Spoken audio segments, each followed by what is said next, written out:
The nocturnal theatre. Why your mind abandons logic when you sleep. Welcome. Pause for a moment. Close your eyes and breathe deeply.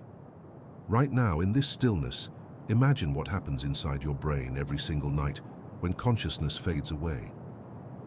Have you ever wondered why the moment your eyes close, the rules of reality seem to dissolve?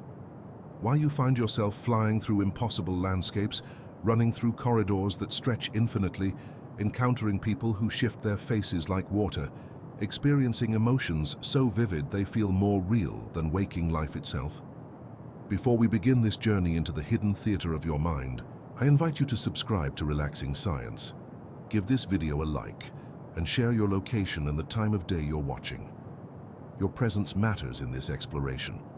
Every night your brain performs an extraordinary act of creation. It constructs entire worlds from nothing, populates them with characters both familiar and alien, and presents them to you as though they were absolute reality. This is not a malfunction. This is not chaos. This is one of the most sophisticated and purposeful processes your nervous system undertakes. The strange dreams you experience are not random firings of a sleeping brain.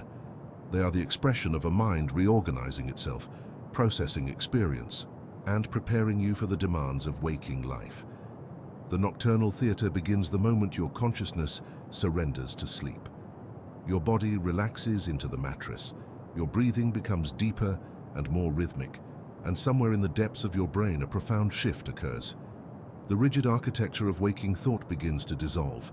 The voice that constantly judges, analyzes, and maintains order grows quieter. In its place, something wilder and more poetic emerges. Your mind becomes a stage where impossible things happen without question, where the laws of physics become suggestions rather than absolutes, where the past and present blend seamlessly together. Think of your waking mind as a structured building with clear walls, defined rooms, and purpose-built corridors. Every thought has a place. Every perception follows a logical sequence. Language guides your thinking. Reason arbitrates between possibilities. But when sleep comes, the walls begin to dissolve. The rooms merge into one vast, shapeless space. The corridors lead to places that should not exist according to the rules you know. Yet in this space, something remarkable happens. Your mind becomes free to explore, to recombine, to discover patterns and connections that the rigid structures of daytime consciousness could never perceive.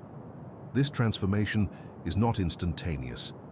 It unfolds gradually as you descend through different stages of sleep, each one taking you deeper into a different quality of consciousness. The first stage brings a gentle loosening of reality. You might find yourself half aware of your bedroom, yet simultaneously aware of something else, something dreamlike. In this twilight space, you might feel yourself falling or suddenly realize you're late for an appointment that doesn't actually exist. Your thoughts become more fluid, less bound by logic. As you descend deeper, the transformation accelerates. The part of your brain that maintains a sense of self and time begins to shift its operation. The neural networks that keep you oriented in the external world reduce their activity. Meanwhile, other networks activate with intensity, networks that deal with emotion, memory, and imagination. The result is a complete reorganization of consciousness. You become lost in inner worlds while remaining completely unaware that you're asleep. This is the genius of the dreaming mind. It creates an entire reality that feels completely convincing, complete with locations that seem real, characters that behave as though they have independent minds, and situations that unfold with narrative logic, even when that logic makes no sense upon reflection. The strange quality of dreams emerges from this fundamental shift in how your brain processes information. When you're awake, your brain receives input from the external world through your senses. This sensory information travels through your thalamus, gets processed and compared against memories and expectations, and then gets integrated into a coherent picture of reality. You see a cup on a table, and your brain instantly recognizes it as a cup, recalls what cups are for, anticipates that you could pick it up and drink from it, and understands where you are in relation to that cup. But during dreams, this sensory input largely disappears. Your eyes are closed. Your ears receive only the ambient sounds of your sleeping environment. Your body is largely paralyzed, So your brain must construct the entire sensory world from internal sources. It draws on memory, on imagination, on stored patterns of how the world works, and on the emotional state you're in. Without real sensory data to anchor and constrain this process, the construction becomes more fluid, more malleable, more open to unusual combinations and impossible scenarios. Imagine your brain as a vast library of experiences. Every moment you've lived, every image you've seen, every conversation you've had is stored there in countless interconnected files. During waking life, you access this library in an orderly fashion. You think about a specific memory, and your brain retrieves it. You need information to solve a problem, and you search for relevant knowledge. But during dreams, it's as though someone has thrown open all the doors of the library at once.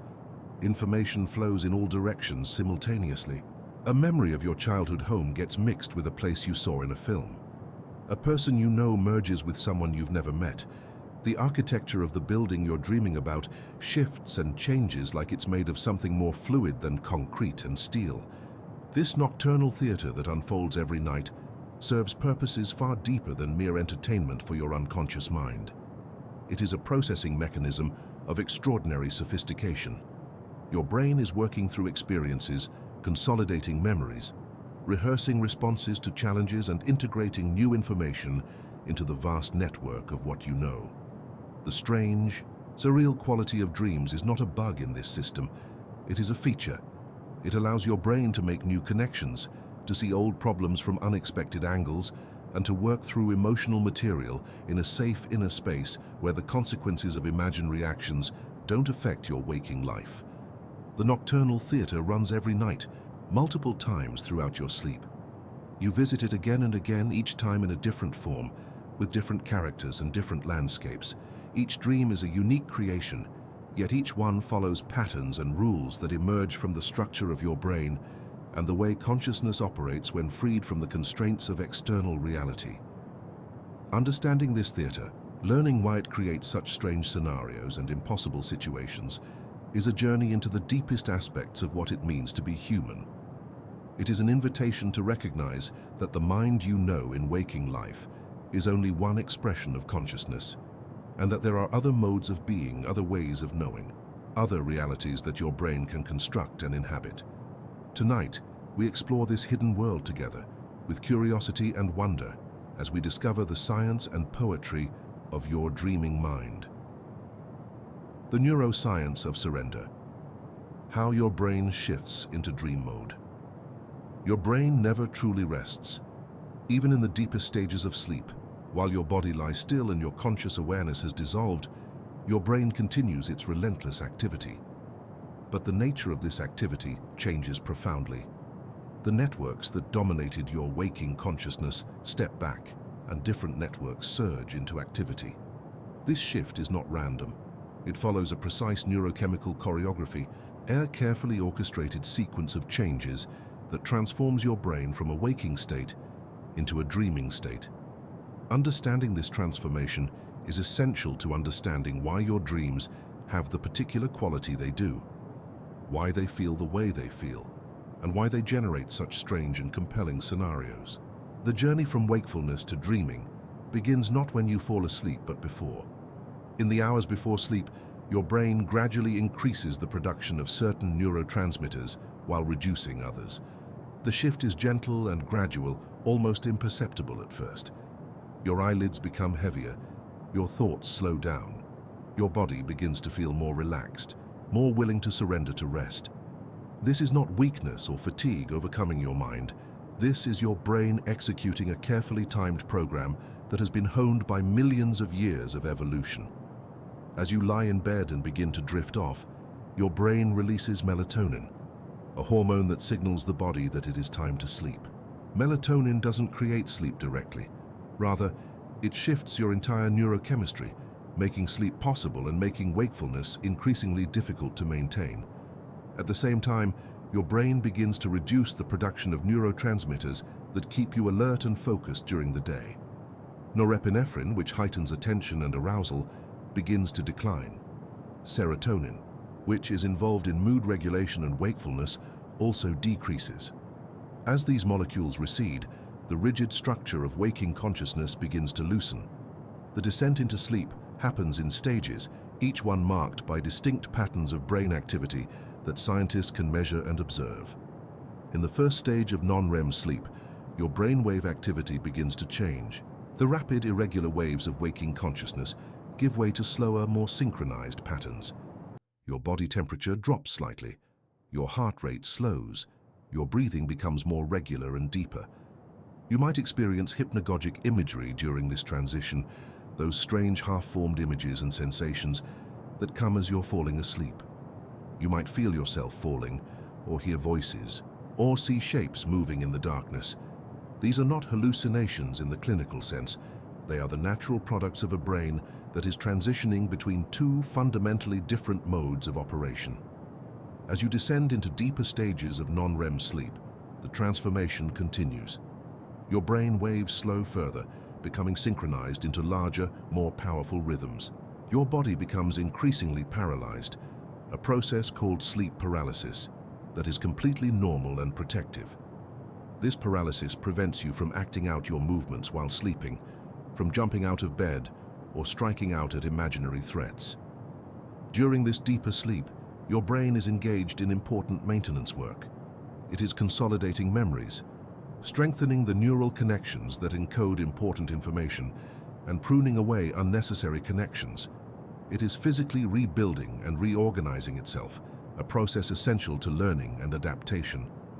But the most dramatic shift, the moment when your brain truly enters the realm of dreaming, comes when you enter REM sleep, which stands for rapid eye movement sleep. REM sleep is the stage where most vivid, narrative-driven dreams occur, though it is important to note that dreams also happen during non-REM sleep. They are simply different in character. During REM sleep, something extraordinary happens in your brain. The patterns of activity that characterize the deeper stages of sleep are replaced by patterns that in some ways resemble waking brain activity. Your brain waves accelerate. They become more irregular and variable, more like the patterns you produce when you're awake and alert. Yet despite this apparent similarity to waking, REM sleep is profoundly different from wakefulness. The key difference lies in which neural systems are active and which are quiet.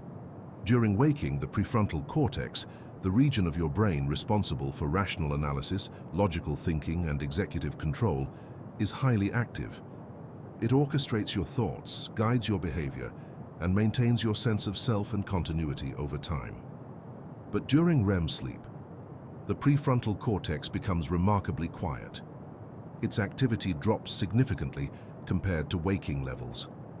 Meanwhile, other regions of your brain surge into activity. The limbic system, which processes emotion, becomes highly active. The visual cortex, which processes visual information, activates intensely.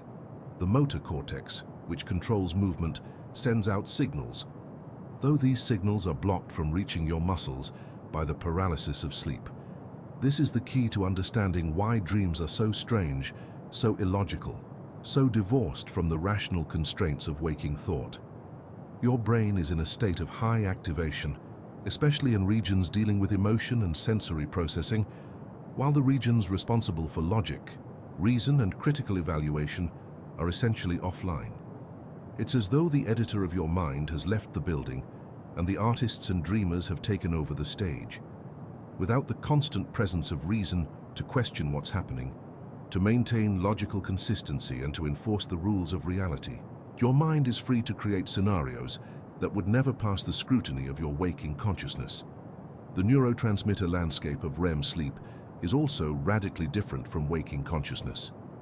During waking, your brain maintains a careful balance of different neurotransmitters. Norepinephrine keeps you alert and focused. Serotonin contributes to mood stability and reality testing. Dopamine motivates action and reinforces learning. But during REM sleep, this balance shifts dramatically. The neurons that produce norepinephrine essentially shut down. The neurons that produce serotonin also dramatically reduce their output. Meanwhile, acetylcholine, a neurotransmitter that is high during REM sleep, surges in activity. Acetylcholine is involved in memory formation and the generation of visual imagery. High levels of acetylcholine, combined with low levels of norepinephrine and serotonin, create a neurochemical environment that is fundamentally different from waking consciousness. Think of norepinephrine as the voice of reason in your brain, the neurotransmitter that says focus on external reality, maintain critical awareness, evaluate what you're perceiving. When norepinephrine is high during waking, you remain anchored in objective reality. You notice when things don't make sense. You maintain skepticism about impossible scenarios. But when norepinephrine drops during REM sleep, this voice of reason grows quiet. Without it, your brain is free to accept the most bizarre scenarios without question. You can find yourself in your childhood home that is somehow also a shopping mall, and it feels completely natural. You can be having a conversation with someone who keeps changing their appearance, and it doesn't strike you as odd until you wake up. The reduction in serotonin during REM sleep is equally important. Serotonin contributes to mood regulation and to what we might call reality testing, the ability to distinguish between what is real and what is imaginary. When serotonin is abundant during waking, you maintain a stable mood and a clear sense of what is real. But during REM sleep, when serotonin drops, this reality testing function becomes impaired. Your brain accepts the dream world as real because the mechanisms that would normally question its reality are not functioning. This is why you don't question the absurdities of your dreams while you're dreaming them. Your brain is literally not equipped to question them at that moment. The increase in acetylcholine during REM sleep, meanwhile, enhances your ability to generate vivid visual and sensory imagery. Acetylcholine activates the visual cortex and other sensory processing areas, allowing your brain to generate detailed, realistic sensory experiences entirely from internal sources. This is why dreams can feel so real, so visually vivid, sometimes even more vivid than waking perception. Your visual cortex is highly active, generating detailed imagery. The difference is that this imagery is not generated in response to external light entering your eyes, but rather is generated internally from memory and imagination. This neurochemical shift happens repeatedly throughout the night. As you progress through your sleep cycles, you move through periods of non-REM sleep, during which your brain engages in different types of processing and consolidation, and then into REM sleep, during which vivid dreaming occurs.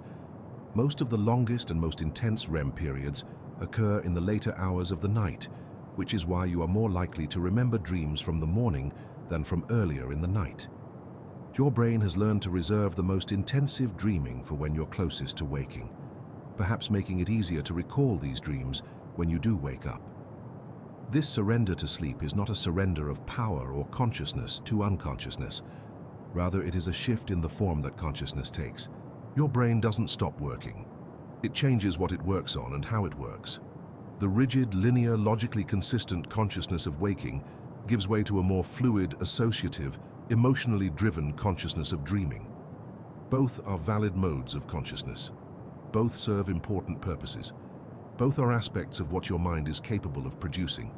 The surrender to sleep is an invitation to experience a different way of being, a different way of knowing, a different way of processing your experience of being alive. The amygdala awakens. Why fear and emotion dominate your nighttime visions. In the center of your brain, nestled deep within its ancient structures, lies a small almond-shaped cluster of neurons called the amygdala. This tiny region is disproportionately powerful. It is the seat of emotion in your brain, the place where fear is generated, where emotional significance is assigned to experiences, and where your most primal reactions originate. During waking life, the amygdala works in concert with other brain regions, particularly the prefrontal cortex, which can modulate and regulate the amygdala's responses. You can feel fear, but analyze it rationally. You can feel anger, but choose not to act on it. The prefrontal cortex acts as a moderating influence, allowing you to experience emotions while maintaining some degree of control and perspective. But during REM sleep, this relationship shifts radically.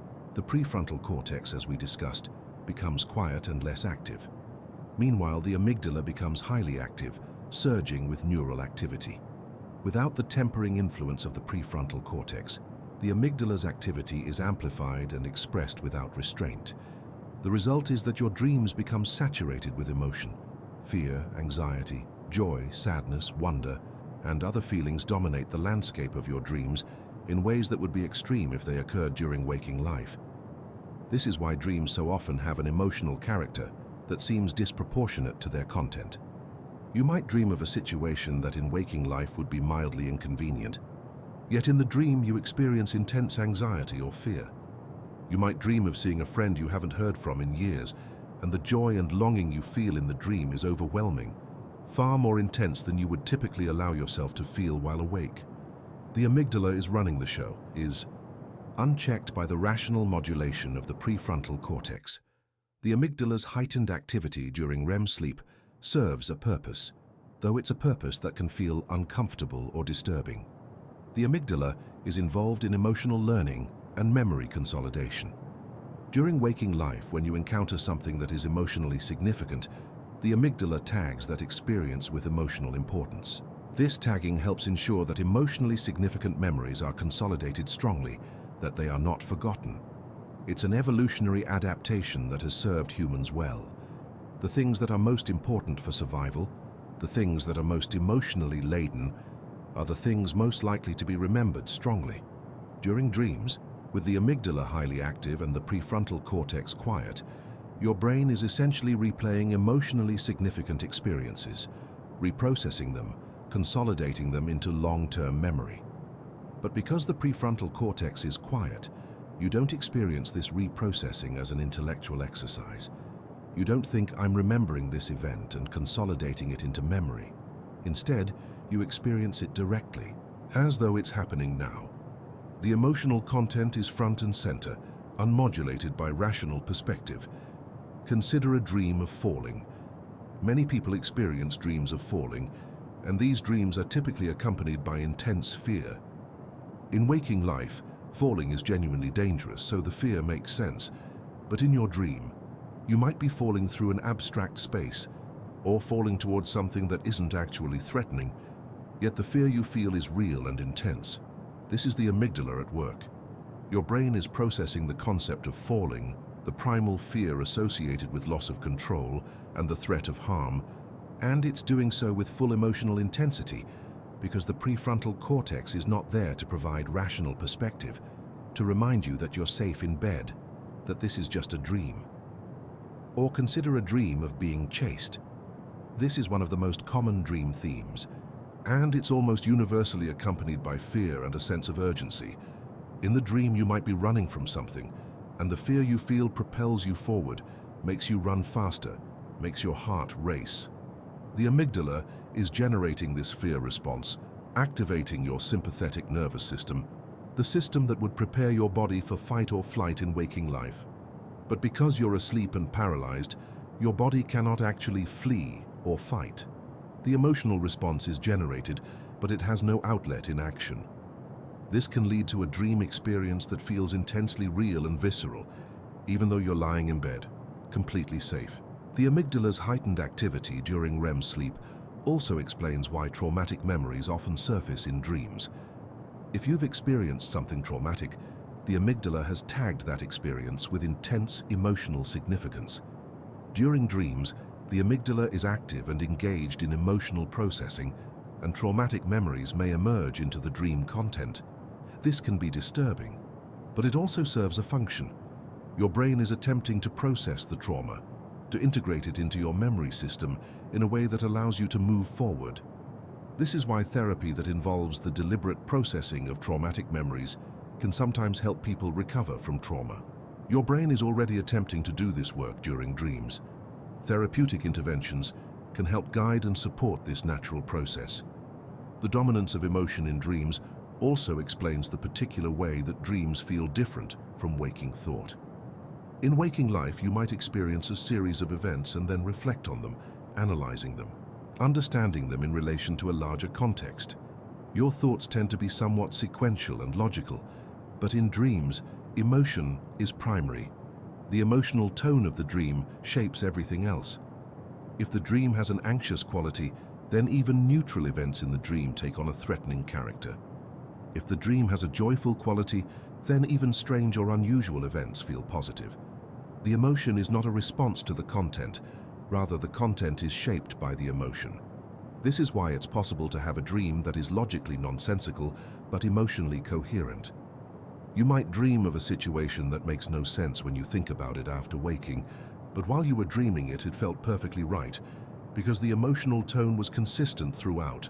The amygdala doesn't care about logical consistency, it cares about emotional patterns, about emotional themes, about the emotional significance of events. So it weaves together dream content that is emotionally coherent even if it's logically incoherent. The amygdala's activity during REM sleep is also connected to the phenomenon of emotional dreams that feel more real than reality. Because the amygdala is highly active, generating intense emotional responses, and because your brain is not receiving external sensory input that might contradict or contextualize these emotions, the dream experience becomes intensely vivid and real feeling. You might wake up from a dream feeling as though you've actually experienced the emotions the dream contained. If you dreamed of a confrontation with someone, you might wake up feeling genuinely hurt or angry, even though nothing actually happened. Your amygdala has generated a full emotional response to a dream scenario, and that response doesn't simply disappear when you wake up.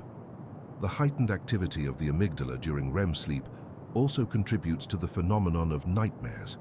A nightmare is essentially a dream in which the amygdala's fear-generating response is particularly intense and particularly focused.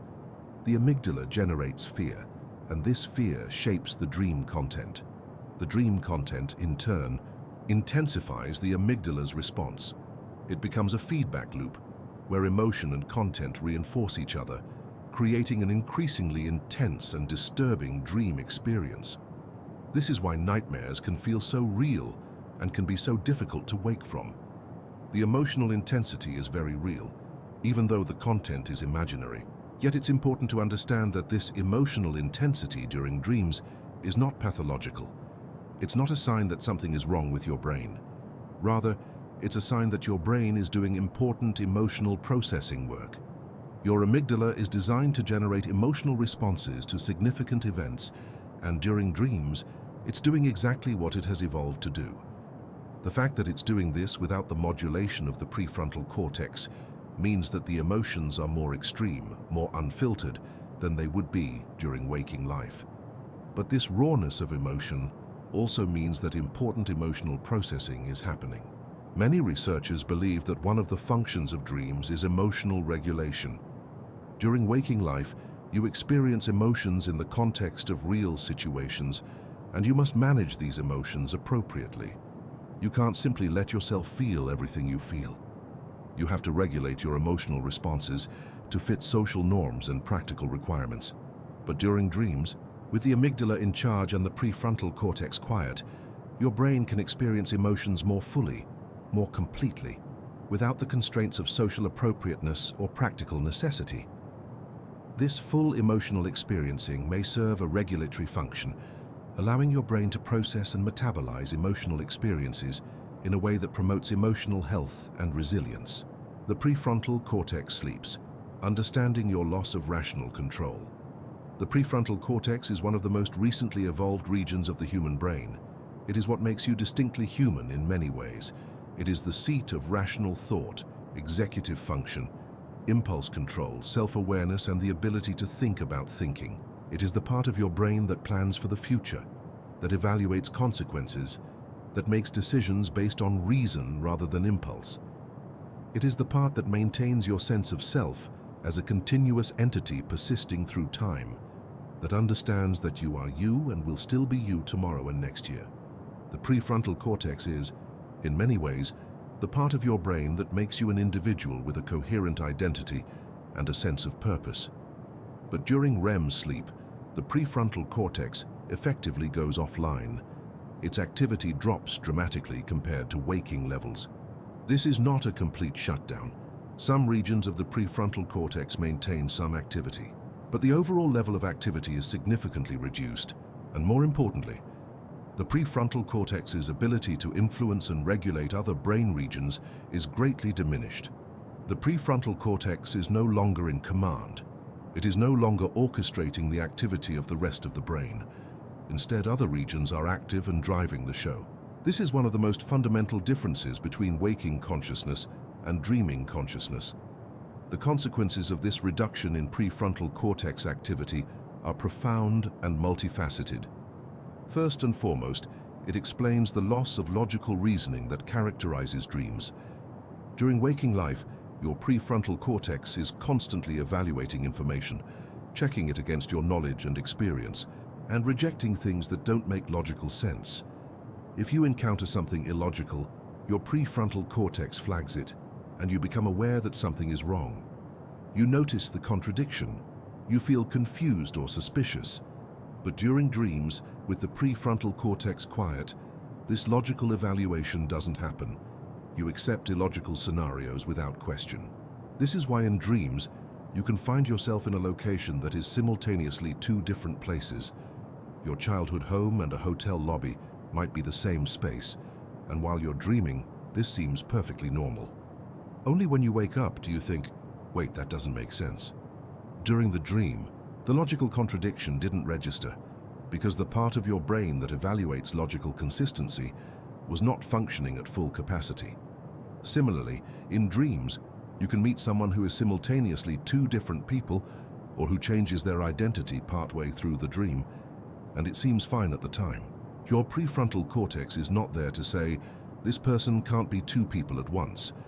The reduction in prefrontal cortex activity also explains the loss of self-awareness during most dreams.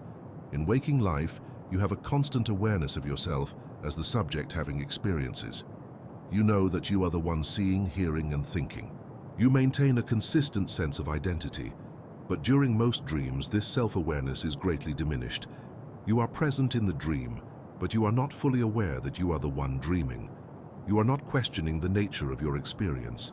You are not thinking, this is a dream. Instead, you are simply experiencing the dream as though it were reality. The sense of self is present, but it is not in its usual reflective, aware state. It is more like a character in a story, aware from within the story, but not aware that it is a story. This loss of self-awareness is one of the most interesting aspects of dreaming from a neuroscientific perspective. Self-awareness, the ability to think about yourself and reflect on your own mental states, is one of the highest functions of the prefrontal cortex. The prefrontal cortex creates what we might call the observing self, the part of your mind that can step back and observe your own thoughts and feelings. But during dreams, this observing self is largely absent. You are immersed in the dream experience rather than observing it from a distance. This immersion is what makes dreams feel so real. You are not watching a movie of a dream. You are inside the dream, experiencing it directly, as though it were actually happening. The loss of executive function during dreams is another consequence of prefrontal cortex reduction. The prefrontal cortex is responsible for planning, decision-making, and the control of behavior. During waking life, your prefrontal cortex helps you make decisions based on long-term goals and values rather than immediate impulses. It helps you delay gratification, to do things that are difficult or unpleasant because they serve a larger purpose. But during dreams, executive function is greatly reduced. Your behavior in dreams is more reactive, more driven by immediate emotions and impulses.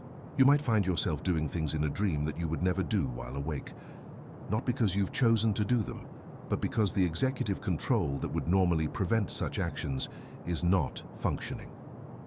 This explains why dreams can be so emotionally intense and why you can find yourself in situations that feel genuinely dangerous or disturbing. Without executive function to modulate your responses, and without the prefrontal cortex's ability to remind you that you're safe, your emotional responses are more extreme. If you dream of being threatened, you don't rationally remind yourself, this is just a dream, I'm safe in bed. Instead, you experience the threat fully, with all the emotional intensity that a real threat would generate. The reduction in prefrontal cortex activity also affects your ability to remember things during dreams.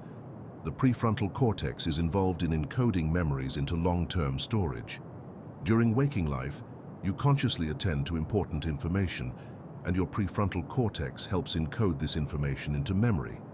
But during dreams, with the prefrontal cortex quiet, memories are not being encoded as efficiently. This is why you often forget dreams so quickly after waking. The dream experiences were not encoded into long-term memory by a functioning prefrontal cortex. The memories of the dream are fragile and fleeting, easily lost as your prefrontal cortex comes back online and begins attending to the demands of waking life. The loss of prefrontal cortex function also explains the phenomenon of lucid dreaming and why lucid dreams feel different from ordinary dreams. A lucid dream is a dream in which you become aware that you are dreaming while the dream is still happening. In a lucid dream, you have some degree of self-awareness and some ability to control your actions within the dream. Neuroscientific studies of lucid dreaming have shown that during lucid dreams, the prefrontal cortex shows increased activity compared to non-lucid dreams. Your brain is partially reactivating the very systems that are quiet during ordinary dreams. This partial reactivation of the prefrontal cortex is what allows you to become aware that you're dreaming, to maintain some degree of rational perspective, and to exert some control over your dream actions. The relationship between prefrontal cortex activity and the quality of consciousness is one of the most fascinating aspects of sleep neuroscience. The prefrontal cortex is what gives your waking consciousness its particular character: rational, self-aware, capable of abstract thought, able to maintain a sense of continuous identity over time. But this type of consciousness comes at a cost. It requires a lot of neural resources. It is metabolically expensive. It is also limiting in some ways. By constantly evaluating information against logical criteria and maintaining a rigid sense of identity, the prefrontal cortex constrains the range of possible thoughts and experiences. During dreams, with the prefrontal cortex quiet, your consciousness takes on a completely different character. It becomes less rational, less self-aware in the usual sense, but also more fluid, more creative, more open to unexpected associations and connections.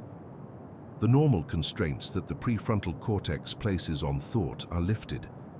Your mind is free to make unusual connections, to combine memories and images in novel ways, to explore possibilities that would be rejected by rational thought. This freedom from rational constraint is part of what makes dreams so valuable for creativity and problem-solving. Many artists, scientists, and creative thinkers throughout history have reported that their dreams are sources of inspiration and insight, that dreams help them see problems from new angles and generate novel solutions.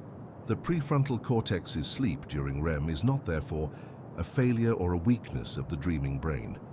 Rather, it is a necessary condition for a different mode of consciousness to emerge, a mode that has its own value and its own purposes. Your brain seems to be designed to cycle between these two modes, the highly organized, rational, self-aware mode of waking consciousness, and the more fluid, associative, emotionally driven mode of dreaming consciousness. Each mode serves important functions. Each mode allows your brain and mind to do things that the other mode cannot. The chemistry of strangeness, neurotransmitters that rewire your reality.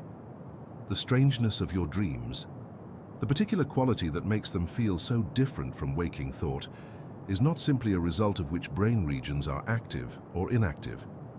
It is also deeply dependent on the neurochemical environment in which your brain operates during sleep.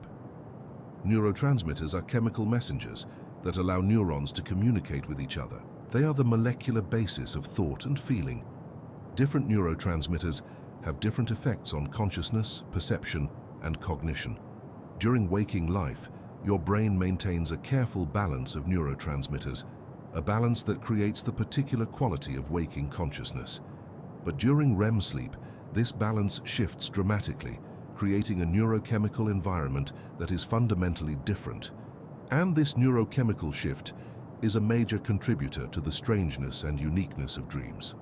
As we have discussed, norepinephrine is largely absent during REM sleep. Norepinephrine is the neurotransmitter of alertness, focus, and attention. It sharpens perception, narrows focus, and helps you maintain awareness of external reality. It is the chemical basis of being awake and attentive. During waking life, norepinephrine is abundant, and it helps keep you anchored in objective reality. But during REM sleep, the neurons that produce norepinephrine essentially cease firing. The levels of norepinephrine in your brain drop dramatically. This has profound consequences for consciousness. Without norepinephrine, your attention becomes less focused on external reality. The sharpness of perception that norepinephrine provides disappears. Your brain becomes less anchored in the constraints of objective reality and more free to drift into internal worlds. Similarly, serotonin, the neurotransmitter involved in mood regulation and reality testing, also drops significantly during REM sleep. Serotonin is involved in distinguishing between what is real and what is imaginary, in maintaining stable mood, and in promoting feelings of well-being and contentment. During waking life, adequate levels of serotonin help you maintain a stable mood and a clear sense of what is real and what is not.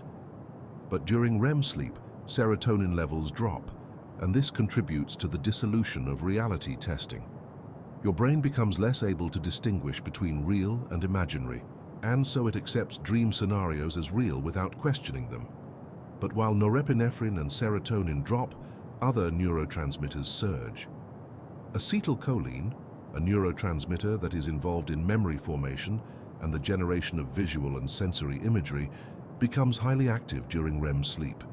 Acetylcholine activates the visual cortex and other sensory processing areas, allowing your brain to generate detailed sensory experiences from internal sources. This is why dreams are often visually vivid and sensorily rich. Your brain is generating these sensory experiences internally, not in response to external stimuli, but the sensory cortices are being activated intensely by acetylcholine, so the sensory experience feels real and detailed. The combination of high acetylcholine and low norepinephrine and serotonin creates a unique neurochemical environment. You have high levels of sensory and visual imagery generation, but low levels of reality testing and external focus. You have the neural machinery to generate detailed sensory experiences, but the neural machinery that would normally question whether these sensory experiences correspond to external reality is not functioning. The result is that your brain generates vivid, detailed sensory experiences that it accepts as real, because the mechanisms that would normally question their reality are not functioning. Dopamine, another important neurotransmitter involved in motivation, reward, and the generation of emotional salience, is also affected during REM sleep, though the changes are more complex than the simple increases or decreases seen with other neurotransmitters. Dopamine systems are involved in assigning emotional and motivational significance to experiences. During waking life, dopamine helps you identify things that are important or valuable. But during dreams, dopamine signaling is altered, and this contributes to the particular emotional character of dreams. Dream content is shaped by emotional and motivational significance rather than by rational importance. Things that are emotionally loaded are more likely to appear in dreams, not because they are logically important, but because they carry emotional weight. The neurochemical environment of REM sleep also affects the neurotransmitter GABA, which is generally inhibitory, meaning it reduces neural activity. During REM sleep, GABA activity is reduced in certain areas of the brain, particularly in the prefrontal cortex and in the systems that would normally enforce logical consistency and reality testing. The reduction in GABA means that these inhibitory constraints on neural activity are reduced, and the brain is freer to generate unusual combinations of thoughts and images. This neurochemical shift has another important consequence. It affects the way that memories are retrieved and combined during dreams. During waking life, when you retrieve a memory, you retrieve it in a fairly intact form. You think about something and that memory comes to mind relatively unchanged.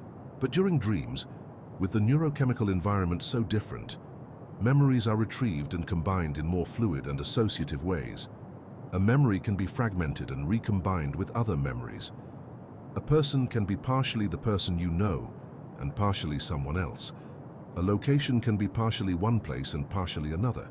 The boundaries between different memories become blurred, and they can be woven together in novel combinations. This neurochemical environment also affects the way that your brain processes time during dreams. During waking life, you have a strong sense of temporal sequence. You understand that events happen in order, that the past is behind you and the future is ahead. Your prefrontal cortex helps maintain this sense of temporal order. But during dreams, With the prefrontal cortex quiet and the neurochemical environment so different, time becomes fluid. You can experience events in a non-sequential order. You can experience the end of something before the beginning. You can experience multiple moments simultaneously. Time, which during waking life feels like a rigid structure that events happen within, becomes flexible and malleable during dreams. The neurochemical changes during REM sleep also affect the way that your brain processes logic and language. During waking life, your brain processes language in fairly rigid ways, following the rules of grammar and logic. You understand that a word means a particular thing, and that meaning is relatively stable. But during dreams, with the neurochemical environment so different, language becomes more fluid and associative. Words can mean multiple things simultaneously. A spoken phrase in a dream might have multiple meanings or associations happening at the same time. This is part of why dream logic often seems to operate on the basis of associations and emotional resonances rather than on strict logical rules. The neurochemical environment of REM sleep also affects pain perception and body sensation. During REM sleep, the processing of pain signals from the body is altered. This is why you can experience physical sensations in dreams that don't correspond to anything happening to your actual body. You can feel yourself falling and experience the physical sensation of falling, even though your body is lying still in bed. You can feel yourself running and experience the physical exertion of running, even though your muscles are paralyzed.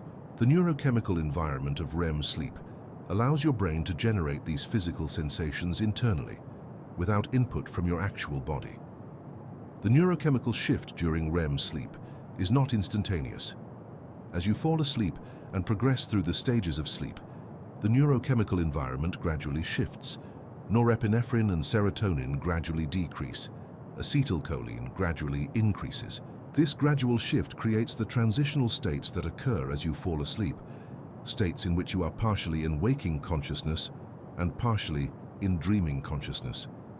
You might experience hypnagogic imagery, strange, half-formed images that seem to come from nowhere. You might experience sleep paralysis, a state in which you're aware, but your body is paralyzed. These transitional states are the result of the neurochemical environment being in transition between the waking state and the dreaming state. Similarly, as you wake up, the neurochemical environment gradually shifts back toward waking levels. Norepinephrine and serotonin increase. Acetylcholine decreases. This is why dreams often fade quickly from memory as you wake up. The neurochemical environment that allowed the dream to be generated is disappearing, and the neurochemical environment of waking consciousness is taking over. Your prefrontal cortex comes back online. Reality testing resumes. The dream, which felt so real and vivid while you were dreaming it, becomes increasingly dreamlike and unreal as the waking neurochemical environment reasserts itself. Understanding the neurochemistry of dreaming helps explain not just why dreams are strange, but why they feel the way they feel. The particular quality of dream consciousness, the way it feels to dream, is a direct result of the neurochemical environment in which dreaming occurs. The strangeness is not random or chaotic. It emerges naturally from the particular combination of neurotransmitters, the particular pattern of brain region activity, and the particular way that consciousness emerges when the brain is operating in this unique neurochemical state. Why you cannot run. The paralysis paradox in REM sleep. One of the most common and frustrating experiences in dreams is the inability to move as quickly or as forcefully as you need to. You are being chased and you desperately need to run, but your legs feel heavy as though you're running through thick mud. You're trying to scream, to call for help, but your voice comes out as barely a whisper. You're trying to punch or fight off an attacker, but your arms move slowly, weakly, as though they're moving through water. This is not a malfunction of your dream or a sign of something wrong. This is a normal and universal feature of REM sleep, and it has a specific neurological explanation. During REM sleep, your brain deliberately paralyzes your voluntary muscles. This paralysis is called atonia, and it is nearly complete. The only muscles that remain active during REM sleep are your diaphragm, which allows you to continue breathing, and the muscles that move your eyes, which is why this stage of sleep is called REM sleep in the first place. Your arms, legs, back, and all the other voluntary muscles are essentially turned off. The signals that your motor cortex would normally send to your muscles are blocked at the level of the brainstem. The result is that you are completely paralyzed while you dream. This paralysis seems counterintuitive. Why would your brain paralyze you while you're dreaming? The answer lies in evolutionary survival. During dreams, especially dreams involving threat or conflict, your motor cortex is highly active. It's generating movement signals as though you were actually fighting or fleeing. If you were not paralyzed, if these motor signals were actually transmitted to your muscles, you would be acting out your dreams. You would be kicking and punching and thrashing around in your bed. This would be dangerous. You could injure yourself or injure someone sleeping next to you. You could fall out of bed or knock over objects in your room. The paralysis of REM sleep is a protective mechanism. It prevents you from acting out your dreams. It keeps you safe. This is why the paralysis evolved and why it has been maintained throughout human evolution. The cost of occasionally feeling frustrated in a dream because you can't run or fight effectively is far outweighed by the safety benefit of not acting out your dreams in reality. But the paralysis creates an interesting paradox. While your voluntary muscles are paralyzed, your motor cortex is still highly active. It's still generating movement signals. The signals are being blocked from reaching your muscles, but the neural activity is still happening. You are still experiencing the intention to move, the effort to move, the desire to move. But the movement itself is not happening. The result is a mismatch between your intention and your ability. You want to run, but your legs won't obey. You want to scream, but your voice won't work. You want to fight, but your arms won't respond. This mismatch creates the particular quality of frustration and helplessness that often characterizes threatening dreams. You are aware of the threat, your amygdala is generating fear, and your motor cortex is generating the signals that would normally allow you to flee or fight. But your paralyzed muscles don't respond. The result is a dream experience of being trapped, unable to escape, unable to defend yourself. This is why dreams of being chased so often end with you being caught, or waking up just before you're caught. The paralysis of your muscles prevents you from actually fleeing, and so the dream often ends with capture or with waking. The paralysis during REM sleep also affects your perception of movement in dreams.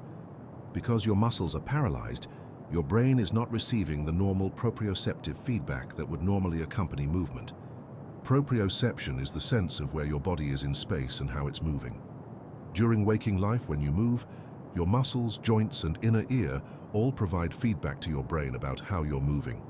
But during REM sleep, this feedback is absent. Your muscles are not moving, so they're not providing feedback. Yet your motor cortex is still generating movement signals. Your brain interprets this situation in interesting ways. Without proprioceptive feedback to anchor its interpretation, your brain can generate the sensation of movement without the actual physical movement. You can feel yourself running even though your legs are completely paralyzed. You can feel yourself flying, even though your body is lying still in bed. You can feel yourself falling, even though you're not moving at all. Your brain is generating these sensations based on the motor commands it's sending, but without the normal proprioceptive feedback to constrain and guide the interpretation, these sensations can become distorted and exaggerated. This is part of why dreams often have such a physical quality to them. You don't just imagine yourself running, you feel yourself running.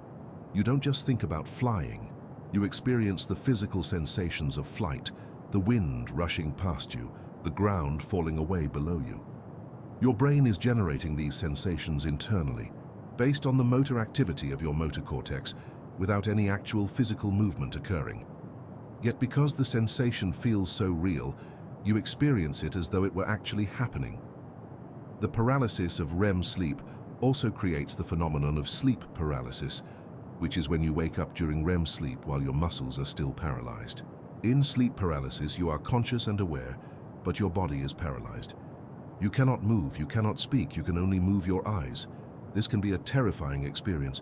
You might try to move and find that you can't. You might try to call for help and find that your voice doesn't work. Sleep paralysis often occurs alongside hypnagogic hallucinations, vivid visual or sensory experiences that occur while you're in the transitional state between sleep and waking. The combination of being paralyzed and experiencing hallucinations can be extremely frightening. Sleep paralysis has been a source of fascination and fear throughout human history. Different cultures have different explanations for it. In some cultures, it's explained as a demon sitting on your chest, preventing you from moving. In other cultures, it's explained as a supernatural entity visiting you in the night. The experience can feel so real, so physically present, that it's easy to understand why people have attributed it to supernatural causes. The paralysis is real, the hallucinations can be vivid and convincing, and the fear is very real. But the explanation is neurological. You're simply waking up during REM sleep before your muscles have had a chance to regain their normal function. The paralysis of REM sleep also explains why you often don't feel particularly tired or sore when you wake up from dreams, even if you've been running or fighting in the dream. Your muscles haven't actually been exerting themselves, they've been paralyzed. So even though your brain has been generating movement signals and your motor cortex has been highly active, your muscles haven't actually been contracting and fatiguing. This is protective in one sense, but it also means that dreams, no matter how physically active they feel, don't provide any of the physical benefits of actual exercise. The relationship between the paralysis of REM sleep and the content of dreams is complex and bidirectional. The paralysis influences the content of dreams, particularly dreams involving threat or conflict, because your inability to move influences how you experience threat in the dream. But the content of dreams also influences your experience of the paralysis. If you're dreaming of being chased and unable to escape, the paralysis reinforces the dream content, making the experience of being trapped more vivid and more real. If you're dreaming of flying, the absence of proprioceptive feedback and the paralysis of your muscles might contribute to the sensation of weightlessness and freedom. Some researchers believe that the paralysis of REM sleep and the motor activity of the motor cortex during dreams serve important functions beyond just safety. They believe that during dreams, your brain is rehearsing responses to threats and challenges. Your motor cortex is generating movement patterns, your amygdala is generating emotional responses, and your brain is essentially running through scenarios in a safe environment where the movements aren't actually happening. This rehearsal might serve to prepare you for actual threats, to strengthen your neural pathways for responding to danger, and to help you learn from experiences without having to actually experience them in reality. The paralysis of REM sleep is also related to the phenomenon of the hypnic jerk or hypnagogic startle, which is the sudden jerking sensation that sometimes occurs as you're falling asleep.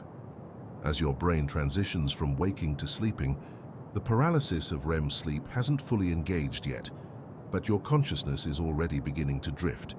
You might experience a sudden sensation of falling or a sudden movement, and this can cause your muscles to jerk involuntarily. This is a normal part of the transition to sleep, and it happens to most people occasionally. Understanding the paralysis of REM sleep helps explain not just why dreams have the particular character they do, but also why certain dream experiences, like being chased or unable to move, are so common and so emotionally intense. The paralysis is not a flaw in the dreaming process. It is a feature that has evolved to protect you and that serves important functions for your brain. The fact that it sometimes makes dreams feel frustrating or frightening is a side effect of a system that is designed primarily for your safety and well-being. Why you fly? Gravity becomes negotiable in the dreaming mind. If paralysis explains why you cannot run in dreams, what explains why you can fly? Flying is one of the most common dream experiences, and it is one of the most distinctive features of dreaming consciousness. You rise into the air, gravity releases you. The world below becomes small and distant. You soar through clouds, over landscapes, through impossible skies. The experience feels real. You feel the wind, the altitude, the freedom of movement in 3 dimensions, yet you're lying in bed, completely paralyzed. How does your brain generate the sensation and experience of flight? The answer lies in the same neurochemical and neurological conditions that create the other strange features of dreams. Remember that during REM sleep, your proprioceptive feedback, the sense of where your body is in space and how it's moving, is radically altered. Your muscles are paralyzed, so they're not providing the normal feedback that would normally accompany movement. Yet your motor cortex is still generating movement signals. Your brain is still producing the neural activity that would normally accompany movement.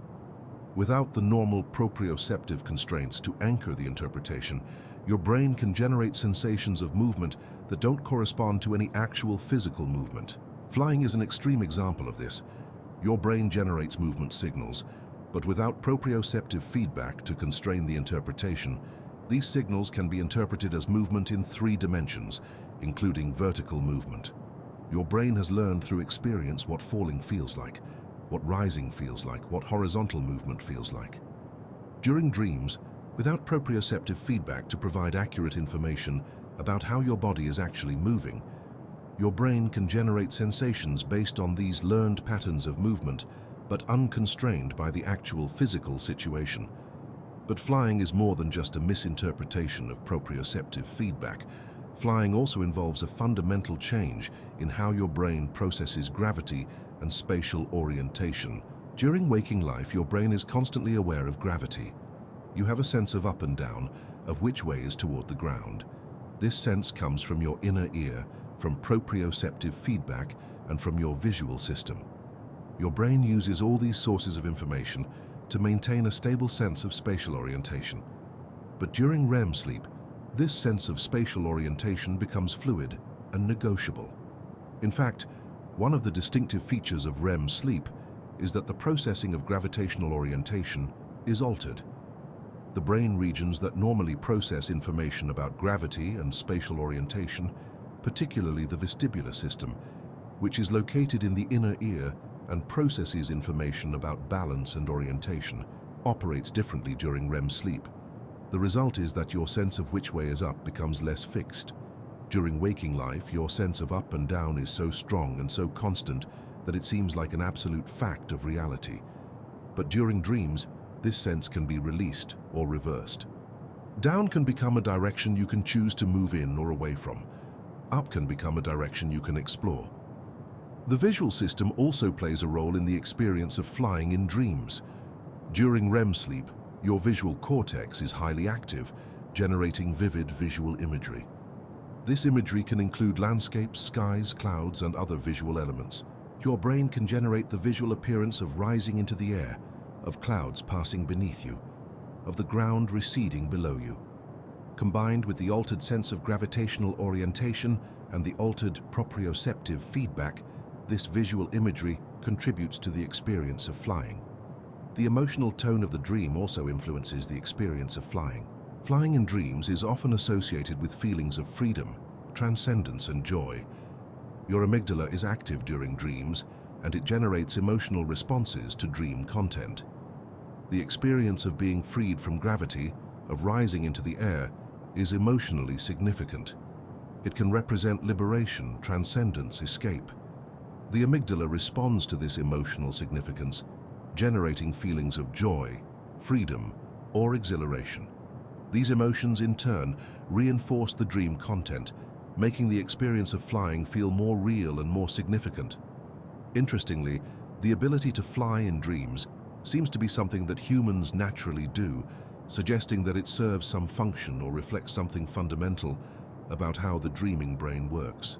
Flying is one of the most common dream themes across cultures and throughout history. Ancient myths and stories are full of flying figures. Dreams of flying appear in the dreams of people from all cultures and all time periods.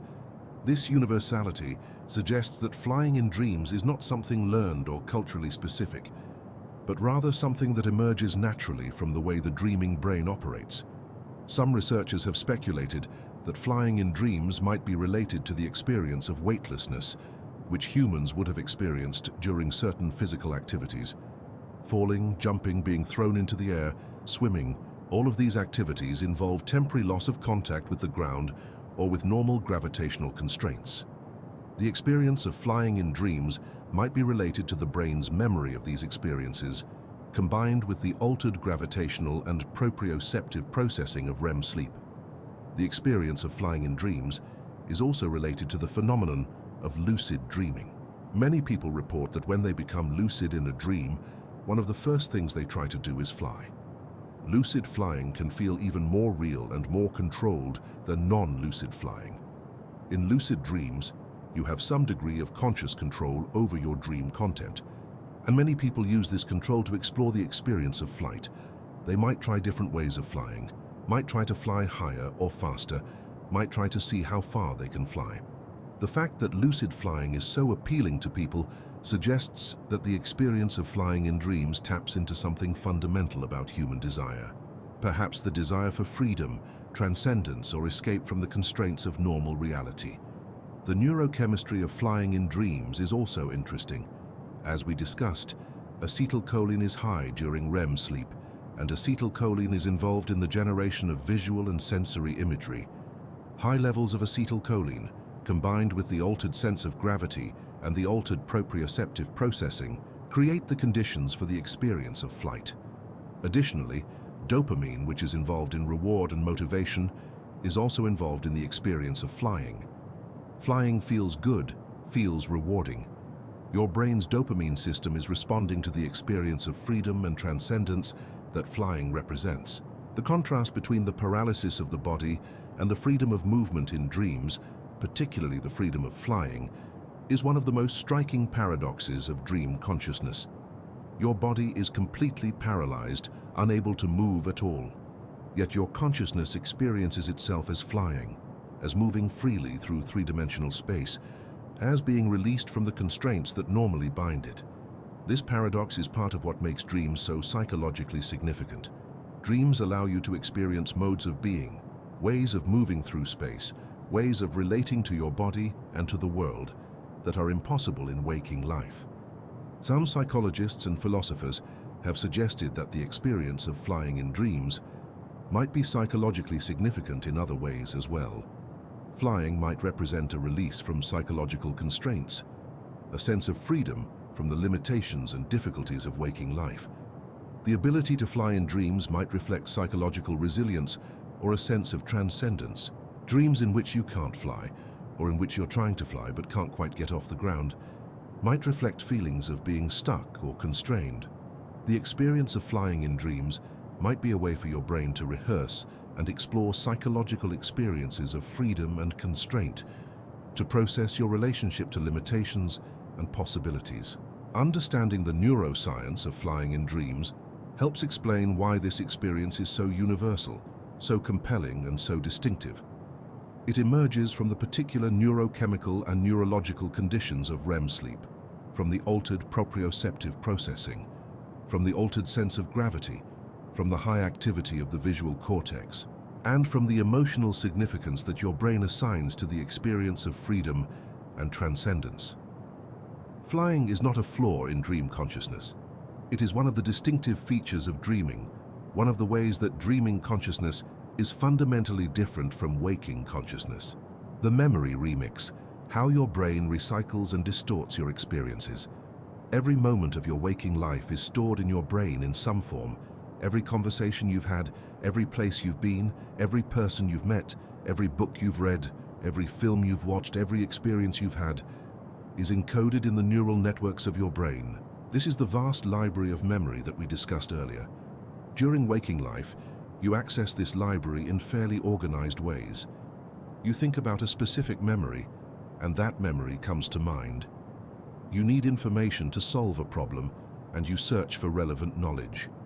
But during dreams, it's as though the doors of the library have been thrown open, and information flows in all directions simultaneously. The memory remix of dreams is one of the most characteristic features of dreaming. Memories are fragmented, recombined, distorted, and merged in ways that would never happen during waking thought. A person you knew years ago appears in your dream, but they're not quite themselves.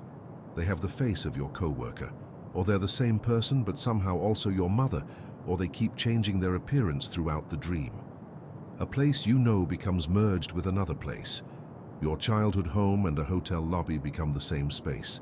The architecture shifts and changes. Rooms lead to places that shouldn't connect. This memory remix is not random. It follows patterns that emerge from the structure of memory itself. Memories are not stored as intact, unchanging records of events. Rather, They are stored as patterns of neural activation across distributed networks. Each memory is encoded as a pattern of connections between neurons. When you retrieve a memory, you're reactivating this pattern of connections. But memories are also interconnected. A memory of a person is connected to memories of places where you saw that person, to memories of conversations you had with them, to memories of other people who remind you of them, to general knowledge about what people are like. During dreams, with the prefrontal cortex quiet and the neurochemical environment so different, these memory connections become more fluid and more active. The boundaries between different memories become blurred. A memory can be partially reactivated in combination with other partially reactivated memories. The result is a blend, a hybrid, something that is part one memory and part another memory. Consider a dream in which you encounter a person you know. This person in the dream is simultaneously themselves and someone else, or they keep changing their appearance, or they look like one person but have the personality of another. This is not a failure of memory retrieval. This is a natural consequence of how memory works when the normal constraints of the prefrontal cortex are removed. Your brain is retrieving information about multiple people simultaneously, and without the normal logical constraints to keep these retrievals separate, the information gets blended together. You experience a person who is a hybrid of multiple people, a composite created from multiple memories. Similarly, places in dreams often have this hybrid quality. A place might be recognizable as a specific place you know, but with elements from other places mixed in. The geography might be impossible, with locations that shouldn't be adjacent somehow connected. The architecture might be familiar but wrong, with hallways that lead to places they shouldn't lead to, with rooms that are larger on the inside than on the outside. This is the memory remix at work. Your brain is retrieving information about multiple places simultaneously, and the result is a hybrid space that incorporates elements from different memories. The time in dreams also undergoes a remix. During waking life, you have a strong sense of temporal sequence. You remember things in the order they happened. But during dreams, with the prefrontal cortex quiet, temporal sequence becomes fluid. You might experience events in non-sequential order. You might experience the end of something before the beginning. You might experience multiple moments simultaneously, as though they're all happening at once. This is the memory remix applied to time. Your brain is retrieving memories from different time periods, and without the normal temporal constraints, these memories can be arranged in non-sequential orders. The emotional content of memories also plays a role in the memory remix. During waking life, emotionally significant memories are encoded more strongly and are more likely to be retrieved. But during dreams, with the amygdala highly active and assigning emotional significance to dream content, emotionally significant memories are particularly likely to be retrieved and blended together. Memories that carry similar emotional tones might be blended together.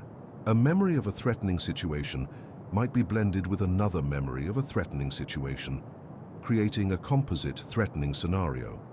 A memory of joy might be blended with another memory of joy, creating a composite joyful scenario.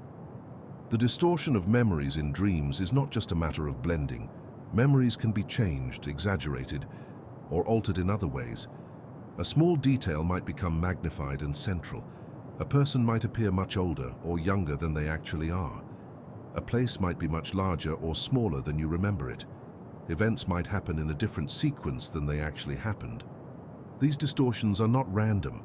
They often reflect the emotional significance of the memories. Details that are emotionally significant are more likely to be magnified. Aspects of memories that carry emotional weight are more likely to be altered or exaggerated. This memory remix serves important functions. One function is memory consolidation, the process of converting short-term memories into long-term memories.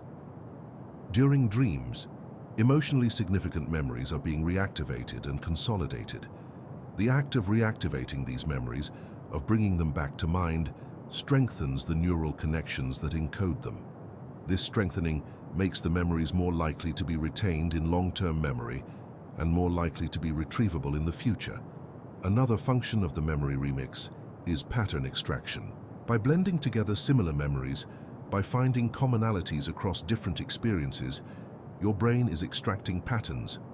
If you've had multiple threatening experiences and these memories are blended together in a dream, your brain might extract the common pattern of threat, the common features that make these experiences threatening.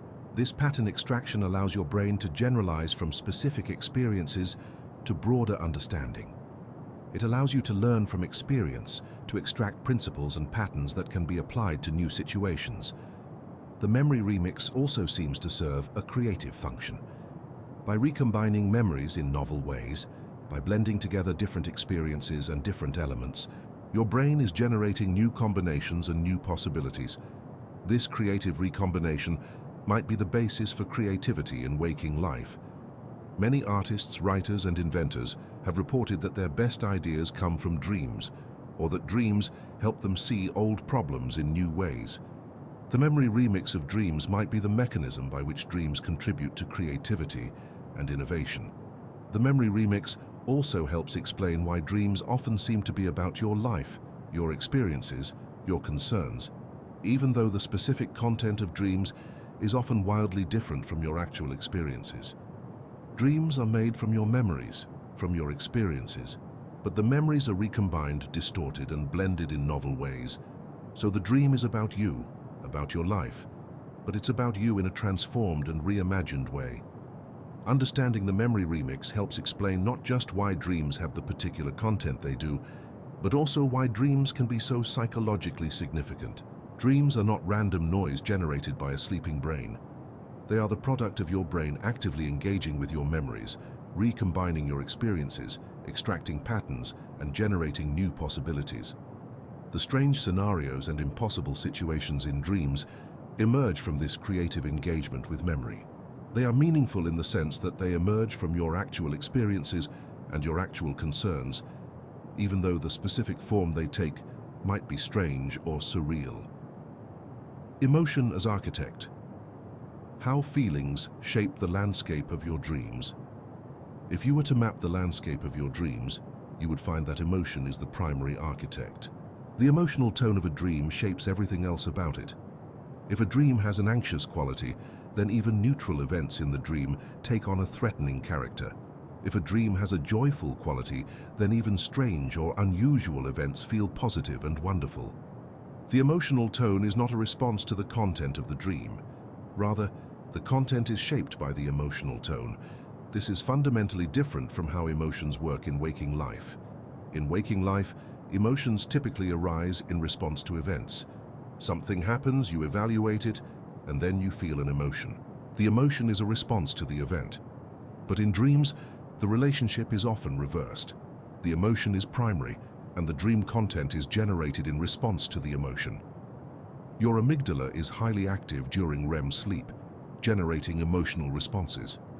But without the prefrontal cortex to constrain these responses or to provide rational evaluation, the emotional responses are intense and unfiltered.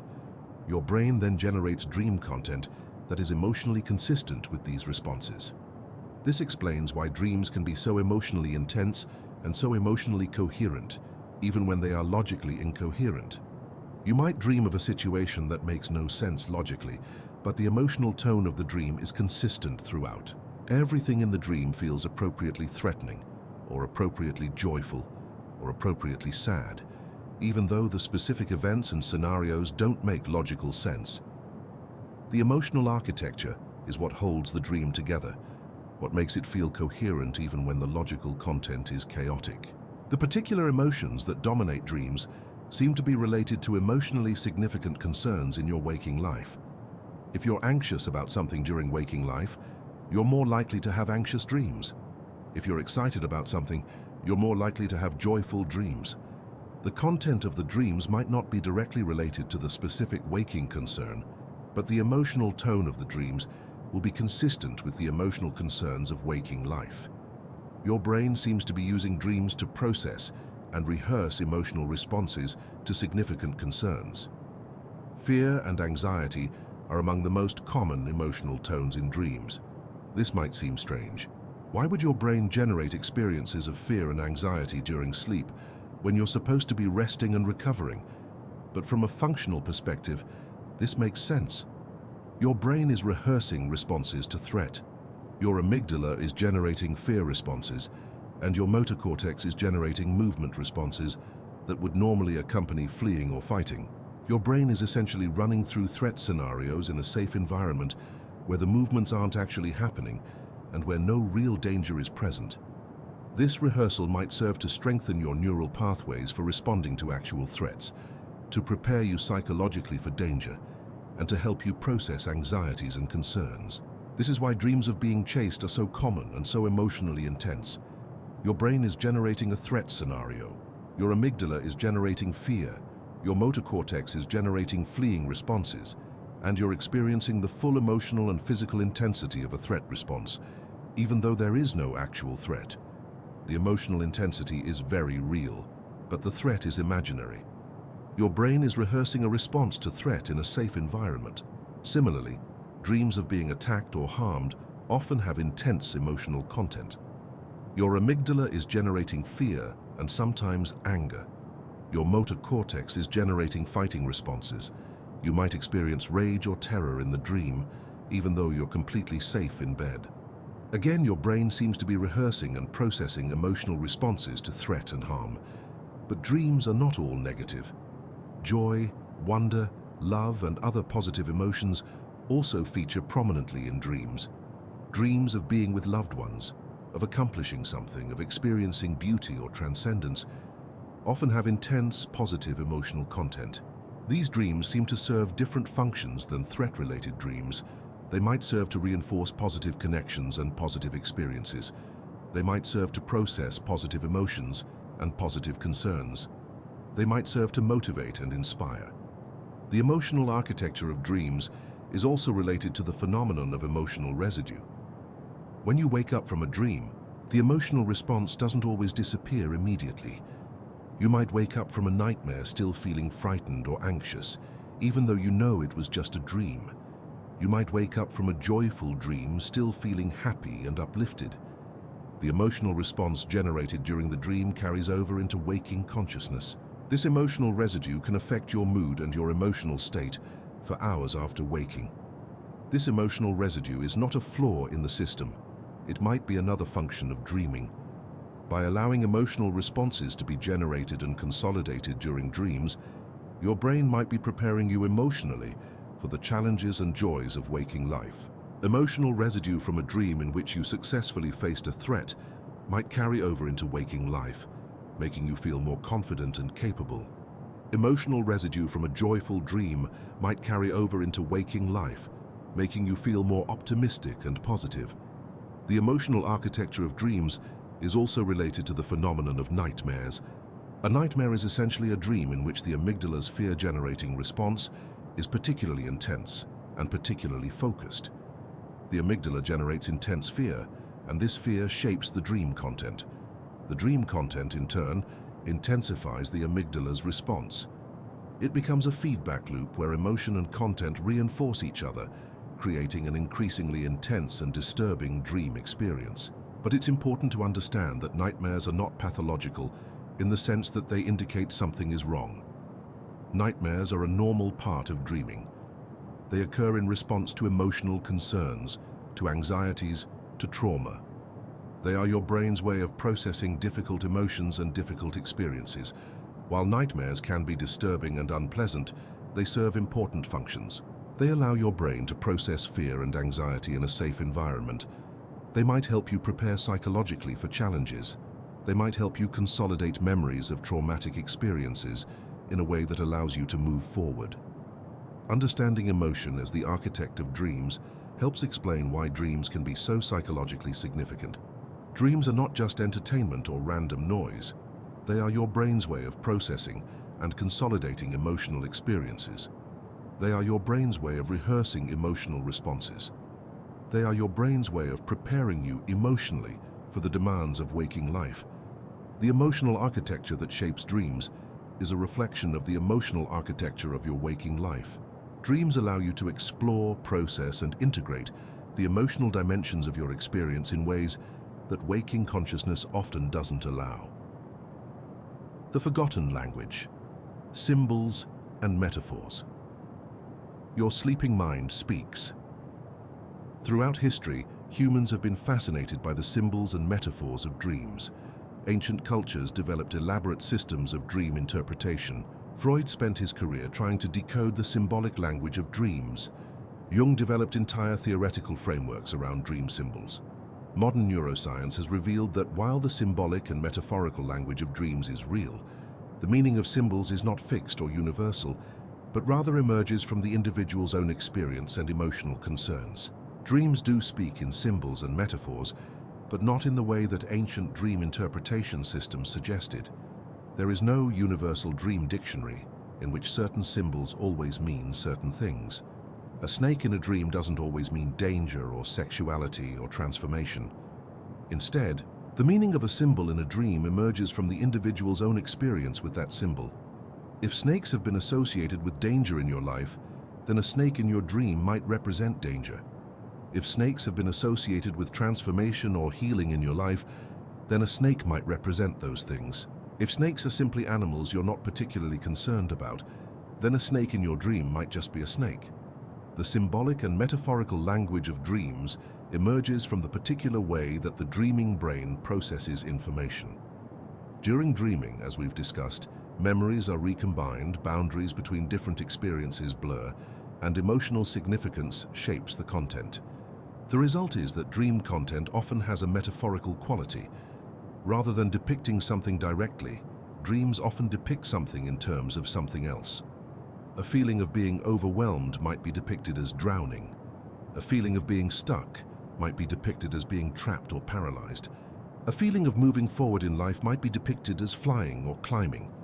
These metaphors are not arbitrary. They emerge from the natural associations between experiences, from the way the brain groups similar experiences together. Drowning and being overwhelmed both involve a sense of being submerged, of being in over your head. Paralysis and being stuck both involve a sense of inability to move or progress. Flying and moving forward both involve a sense of motion and progress. The metaphorical language of dreams draws on these natural associations. The metaphorical language of dreams is also related to the phenomenon of emotional salience in memory. During waking life, the most emotionally significant aspects of experiences are the most likely to be remembered and the most likely to be retrieved. During dreams, these emotionally significant aspects are the most likely to appear in dream content. The result is that dreams often focus on the emotional essence of experiences rather than on the logical or factual details. A dream about a difficult social situation might not depict the specific words that were said or the specific actions that occurred, but rather might depict the emotional essence of the situation, the feeling of being judged or excluded or misunderstood.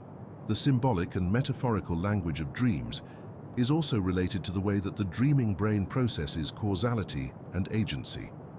During waking life, you understand causality in fairly straightforward ways. One thing causes another. A person performs an action. An event has a cause, but during dreams causality becomes more fluid and more metaphorical. A feeling might be depicted as a person. An abstract concept might be depicted as a concrete object. A relationship might be depicted as a physical space. The dreaming brain is using concrete images and scenarios to represent abstract concepts, emotions, and relationships. This is not unique to dreams. Metaphor is a fundamental part of human cognition, even during waking life. We use metaphors constantly to understand abstract concepts. We speak of time as moving forward, of ideas as plants that grow, of relationships as journeys. These metaphors are not just figures of speech. They reflect the way that our brains actually conceptualize abstract ideas. We understand abstract concepts by mapping them onto more concrete and more directly experienced concepts. The metaphorical language of dreams is an extension of this fundamental aspect of human cognition, operating without the constraints of logical consistency or social convention. The emotional intensity of dreams also shapes the metaphorical language. Because emotions are primary in dreams, metaphors in dreams often express emotional truth rather than logical truth. A metaphor might be logically incoherent, but emotionally coherent. You might dream of a situation that makes no sense logically, but that perfectly captures the emotional essence of something you're concerned about. The emotional truth of the metaphor is what matters, not the logical consistency. The symbolic and metaphorical language of dreams is also related to the phenomenon of dream condensation. Condensation is when multiple elements or experiences are compressed into a single dream image or scenario. A single person in a dream might represent multiple people. A single location might represent multiple locations. A single event might represent multiple events. This condensation creates a kind of metaphorical density in dreams, where a single image or scenario can carry multiple meanings and multiple associations. Understanding the symbolic and metaphorical language of dreams doesn't mean that you need to decode dreams as though they were secret messages. Dreams are not sending you hidden messages that you need to interpret correctly. Rather, understanding the symbolic and metaphorical language of dreams is a way of understanding how your brain processes and expresses emotional and psychological content. The symbols and metaphors of dreams are your brain's way of representing and working through your experiences, your concerns, your emotions. If you want to understand what your dreams mean, the most important thing is to pay attention to the emotional tone of the dream and to consider what experiences or concerns in your waking life are associated with similar emotional tones. Rather than trying to decode specific symbols, try to understand the emotional essence of the dream. What is the dream expressing emotionally? What concerns or experiences does it seem to be addressing? How does the emotional tone of the dream relate to your waking emotional state? The forgotten language of dreams is not a language of fixed meanings and universal symbols. It is a language of emotional and metaphorical expression, unique to each individual, emerging from each person's own experiences, concerns, and emotional life. Learning to understand this language is not about learning to interpret dreams correctly, but rather about learning to pay attention to how your brain expresses itself when freed from the constraints of logic and convention. The bridge between worlds. How dreams connect your past and present. Your dreams are not isolated experiences that occur in some separate realm of consciousness. They are deeply connected to your waking life, to your past experiences, and to your present concerns. Dreams serve as a bridge between your past and present, allowing your brain to process old experiences in light of new circumstances, to extract lessons and patterns from past experiences that can be applied to present challenges, and to integrate new experiences into the existing structure of your knowledge and understanding. This bridging function is one of the most important functions that dreams serve. Throughout your waking life, you accumulate experiences. You learn things. You encounter challenges. You develop relationships. You change and grow. But this accumulation of experience doesn't automatically integrate into a coherent whole. Your brain must actively work to integrate new experiences into existing knowledge structures, to extract patterns and lessons from experiences, to update your understanding of the world and of yourself in light of new information. Dreams are one of the primary mechanisms by which your brain does this work. Consider how dreams often incorporate recent experiences. If you've had an important conversation during the day, you might find elements of that conversation appearing in your dreams that night. If you've learned something new, you might find that new information being processed and integrated in your dreams. If you've faced a challenge or difficulty, you might find yourself working through that challenge in your dreams. Your brain is not waiting until you consciously think about these experiences. It is actively processing them during sleep, during dreams, working to integrate them into your existing knowledge and understanding. This processing of recent experiences in dreams serves an important function. During waking life, you're often focused on immediate demands and immediate concerns. You might not have time to fully process an experience or to think deeply about its implications. But during dreams, your brain can process these experiences more fully, can explore their implications, can work through the emotional content, can integrate them into your larger understanding.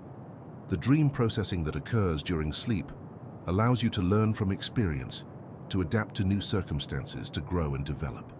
The bridging function of dreams also explains why traumatic memories often appear in dreams. If you've experienced something traumatic, your brain needs to process this experience.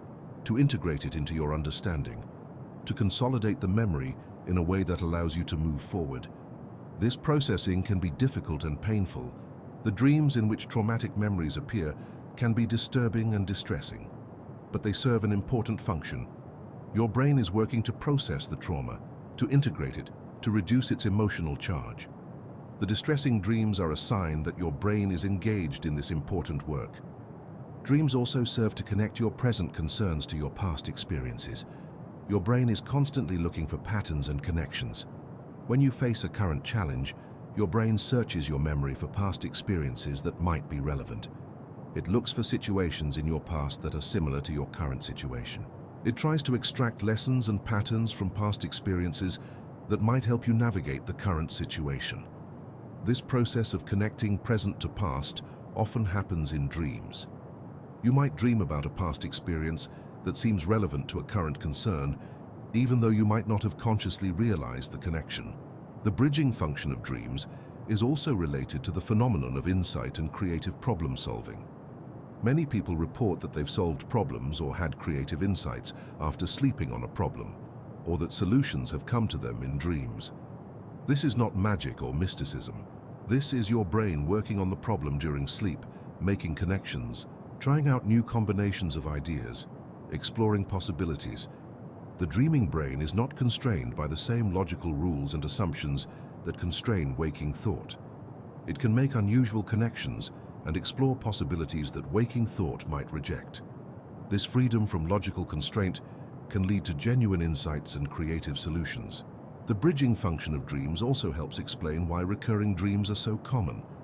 A recurring dream often addresses a persistent concern or challenge in your waking life. Your brain is processing this concern, trying to work through it, trying to find a resolution. The dream recurs because the underlying concern is not yet resolved. Each time the dream recurs, your brain is making another attempt to process and work through the concern. If the concern is resolved, the recurring dream typically stops. Dreams also bridge between your conscious and unconscious self. During waking life, you have a sense of yourself as a unified, coherent entity. You understand yourself as having consistent values, consistent personality traits, consistent preferences. But you also have aspects of yourself that are not always conscious, that don't always align with your conscious self-image. You have impulses you don't act on, desires you don't acknowledge, fears you don't consciously admit to. Dreams allow these unconscious aspects of yourself to express themselves. In dreams, you can be different versions of yourself, can express aspects of yourself that you don't express in waking life, can explore possibilities and identities that you don't consciously identify with. This expression of unconscious aspects of self in dreams is not pathological. It's a normal and healthy part of being human. You contain multitudes. You are not just the self you present to the world during waking life. Dreams allow these other aspects of yourself to express themselves, to be processed, to be integrated into your overall sense of self.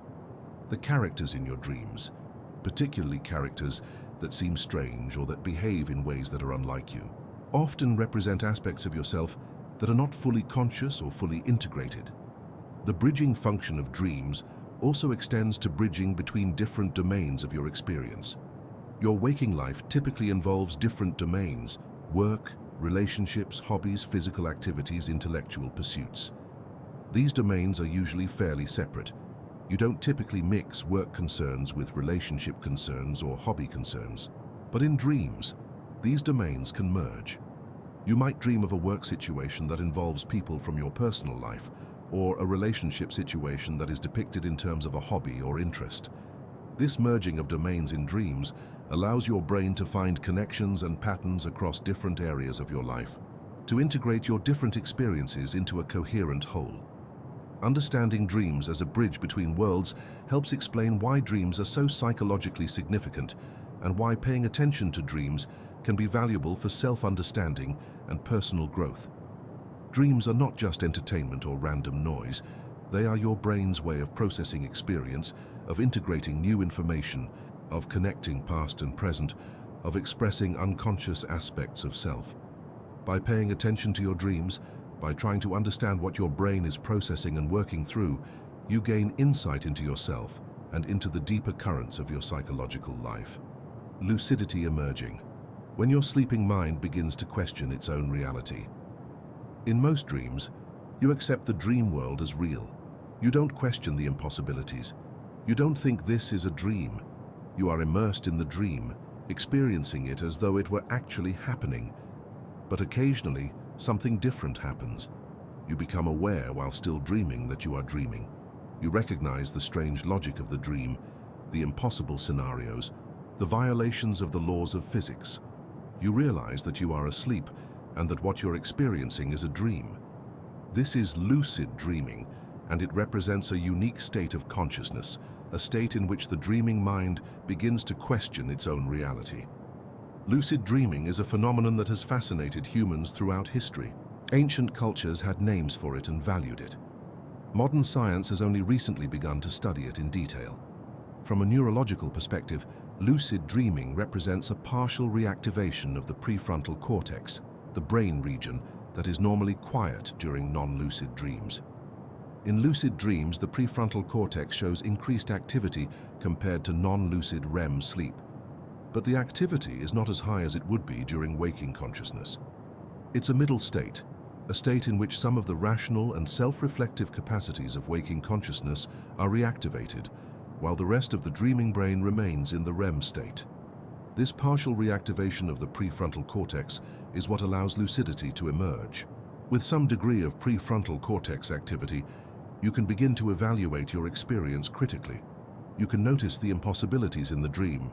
You can think about your thinking. You can maintain some degree of self-awareness. You can realize that you are dreaming. But because the prefrontal cortex is only partially reactivated, you don't fully wake up. You remain in the dream, but with some degree of conscious awareness and some degree of control over your actions and the dream content. The transition to lucid dreaming is often triggered by the recognition of something impossible or unusual in the dream. You might notice that you can't read text clearly, or that text changes when you look away and look back again. You might notice that gravity seems wrong, or that people are behaving strangely. You might notice that you're having physical sensations that don't make sense. These anomalies trigger a moment of reflection, a moment in which your partially reactivated prefrontal cortex recognizes that something is wrong, that the dream world doesn't follow the rules of the waking world. This recognition can lead to the realization that you're dreaming. Once you become lucid in a dream, several things become possible.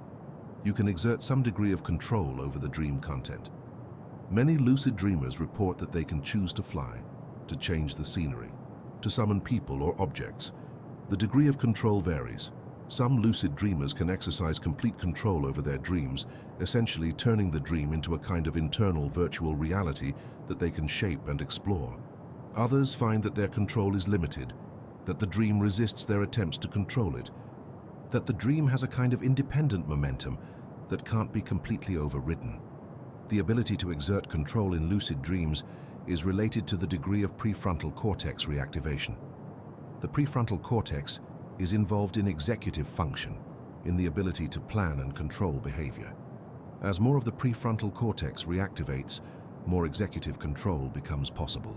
But as the prefrontal cortex reactivates more fully, the person becomes more likely to wake up. There's a balance between maintaining enough consciousness to be lucid and maintaining enough dreaming consciousness to stay in the dream.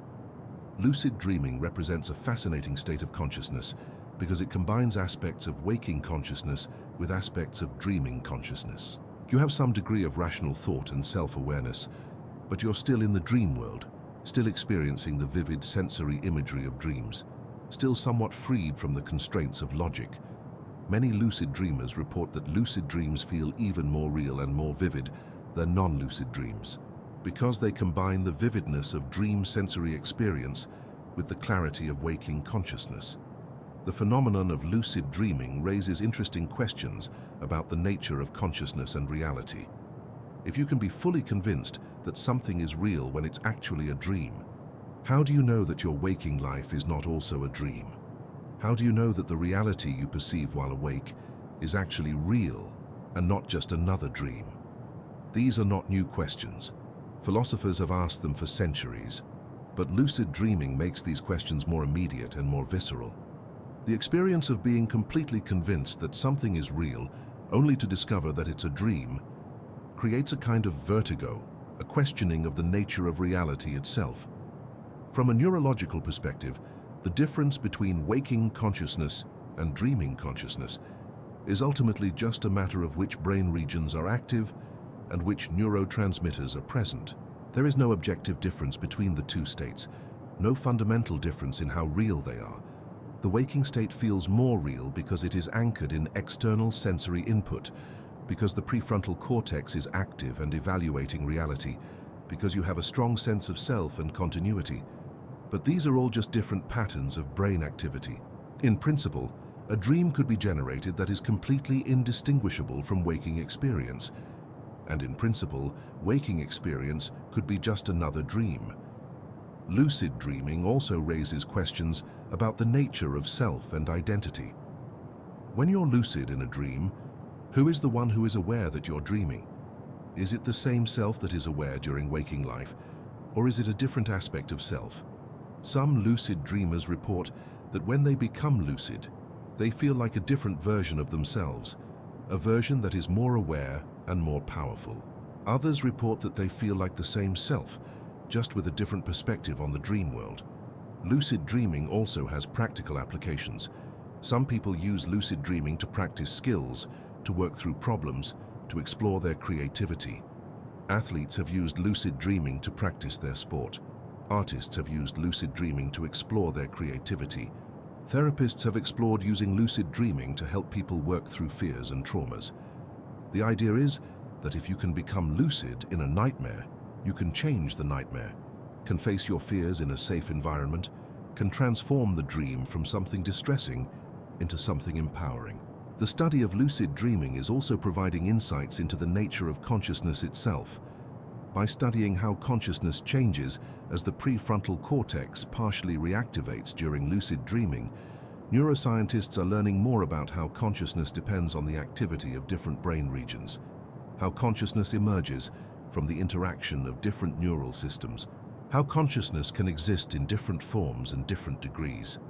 The emergence of lucidity in dreams represents a fascinating state of consciousness, a state in which the dreaming mind begins to question its own reality, a state in which the boundaries between dreaming and waking become blurred. Lucid dreaming is not an escape from the dream or a return to waking consciousness. Rather, it is a unique state of consciousness in its own right, a state that combines aspects of both dreaming and waking, that allows for a kind of exploration and understanding that is not possible in either purely dreaming or purely waking consciousness. The healing purpose. Why these strange visions serve your waking life. Throughout this exploration of the nocturnal theater of your mind, we have been examining the mechanisms and the neuroscience of dreaming. We have explored how your brain shifts into dream mode, how emotions dominate dreams, how memories are recombined, how strange and impossible scenarios are generated. But underlying all of this is a fundamental question. Why? Why does your brain do all of this? Why do you spend roughly a quarter of your life asleep and a significant portion of that time dreaming? What purpose do these strange visions serve? The answer is that dreams serve multiple important purposes, purposes that are essential to your health, your well-being, and your ability to function effectively in waking life. Dreams are not a luxury or an optional feature of sleep. They are a fundamental part of how your brain maintains and improves itself, how it processes experience, how it prepares you for the future. One of the most important functions of dreams is emotional regulation. During waking life, you experience a wide range of emotions in response to the events and circumstances of your life. But you typically have to manage and regulate these emotions to fit social norms and practical requirements. You can't always express all the emotions you feel. You can't always fully process all the emotions you experience. But during dreams, with the amygdala in charge and the prefrontal cortex quiet, your brain can experience emotions more fully, more completely, without the constraints of social appropriateness. This full emotional experiencing serves an important regulatory function. By allowing yourself to feel emotions fully during dreams, your brain processes and metabolizes these emotions in a way that promotes emotional health and resilience. This emotional processing function of dreams is particularly important for processing negative emotions like fear and anxiety. If you're anxious about something in your waking life, you might have anxiety dreams. These dreams can feel disturbing, but they serve an important function. Your brain is processing the anxiety, rehearsing responses to the threat, working through the emotional content in a safe environment. This processing during dreams can help reduce anxiety during waking life. People who are able to remember and work with their dreams often report reduced anxiety and improved emotional well-being. Another important function of dreams is memory consolidation and learning. During sleep, your brain is actively consolidating memories, strengthening the neural connections that encode important information and integrating new information into existing knowledge structures. Dreams are part of this consolidation process. The vivid sensory and emotional experiences of dreams, the memory remix.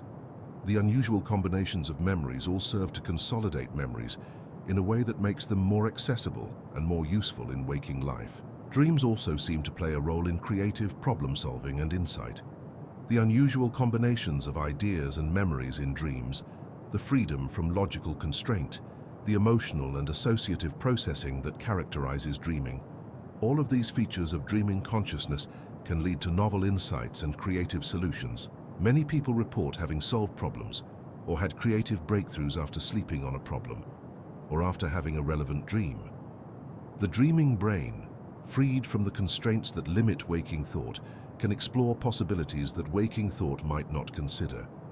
Another important function of dreams is psychological integration and growth. Throughout your life, you have experiences that challenge your existing understanding of yourself and the world. You encounter new situations, you learn new things, you face difficulties and overcome them. But these experiences don't automatically integrate into your sense of self and your understanding of the world. Your brain must actively work to integrate new experiences into existing structures of knowledge and understanding. Dreams are one of the primary mechanisms by which your brain does this work. Dreams allow you to explore new aspects of yourself, to work through challenges, to integrate new experiences into your overall sense of who you are and what the world is like. Dreams also seem to serve an important function in rehearsing responses to threats and challenges. If you're anxious about a social situation or a professional challenge, you might have dreams in which you encounter similar situations. Your brain is essentially running through the situation in a safe environment, rehearsing responses, working through the emotional content. This rehearsal might help prepare you psychologically for the actual situation, might increase your confidence and capability. Another function of dreams that has received increasing attention from researchers is the role of dreams in brain maintenance and repair. During sleep, your brain is engaged in important maintenance work. It is consolidating memories, pruning unnecessary neural connections, cleaning out metabolic waste products that accumulate during waking activity. Dreams might play a role in this maintenance work. The intense neural activity during REM sleep might serve to exercise and strengthen neural networks to maintain and improve brain function. Dreams also seem to serve a role in maintaining emotional connections and relationships. Dreams often involve people who are important to you, people you care about. By dreaming about these people, by processing your relationships and your feelings about people in dreams, your brain might be maintaining and strengthening these emotional connections. Dreams about loved ones, even after they have passed away, might serve to maintain the emotional connection to these people. Another important function of dreams is the processing of existential and philosophical concerns. Throughout your life, you grapple with fundamental questions about the nature of existence, about meaning and purpose, about mortality and transcendence. These are emotionally and psychologically significant concerns that don't have simple answers. Dreams allow your brain to explore these concerns, to work through them, to process them. The symbolic and metaphorical language of dreams is well suited to exploring these kinds of abstract and philosophical concerns. Dreams also seem to serve a function in maintaining psychological flexibility and openness. During waking life, you develop relatively fixed patterns of thought and behavior. You learn what works and what doesn't. You develop habits and routines.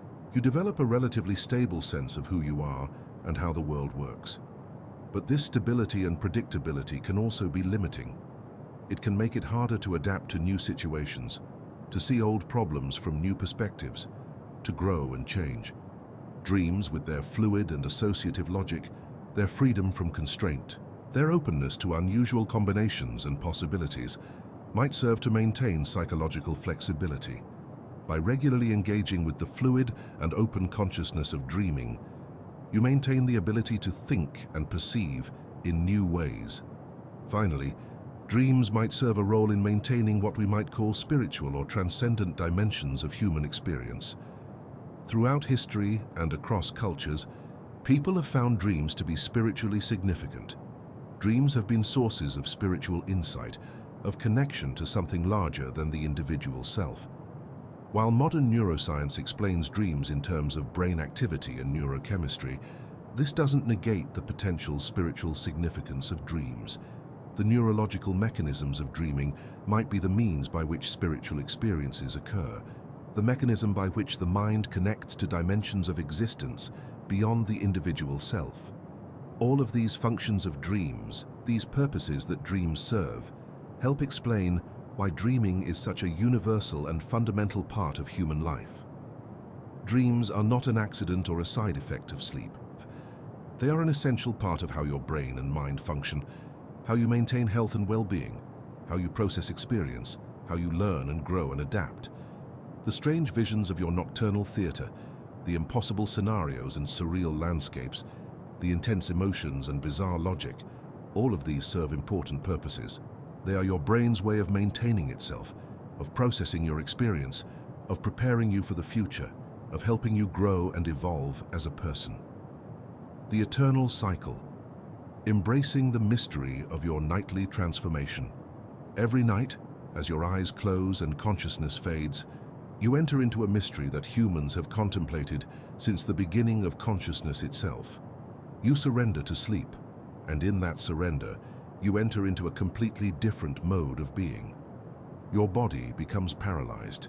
Your rational mind grows quiet. Your emotional mind awakens. You drift into worlds that follow different rules, where gravity becomes negotiable, where time becomes fluid, where memories blend and merge and transform. This is not a descent into unconsciousness or nothingness. It is a transformation into a different form of consciousness, a different way of being.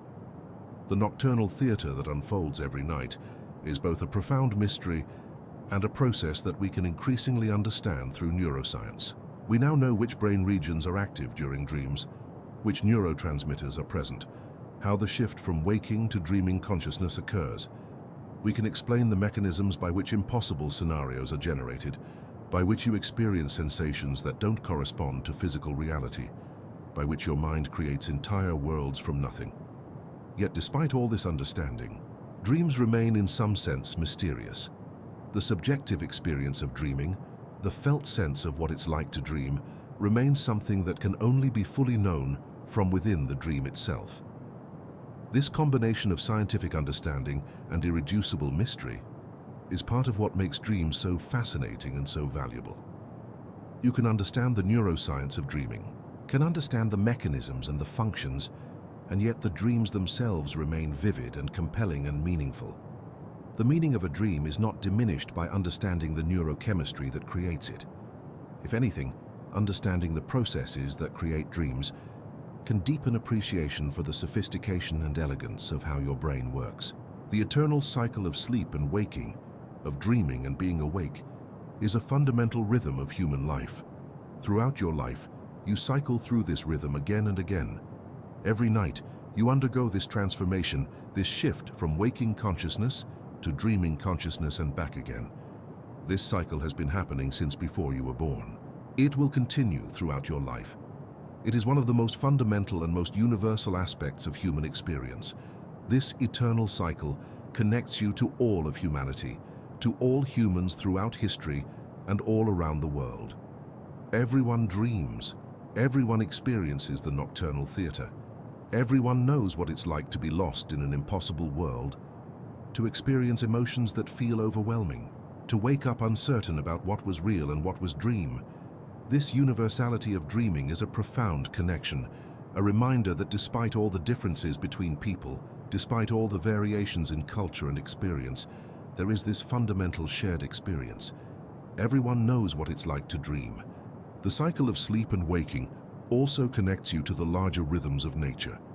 Your sleep-wake cycle is entrained to the cycle of day and night, to the rotation of the earth, to the movement of light and darkness. This connection to natural rhythms is something that modern life often obscures. We have electric lights that allow us to be active at night.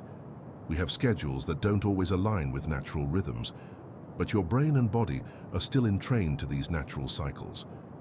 Your circadian rhythm, the internal clock that regulates sleep and waking, is still synchronized to the cycle of day and night.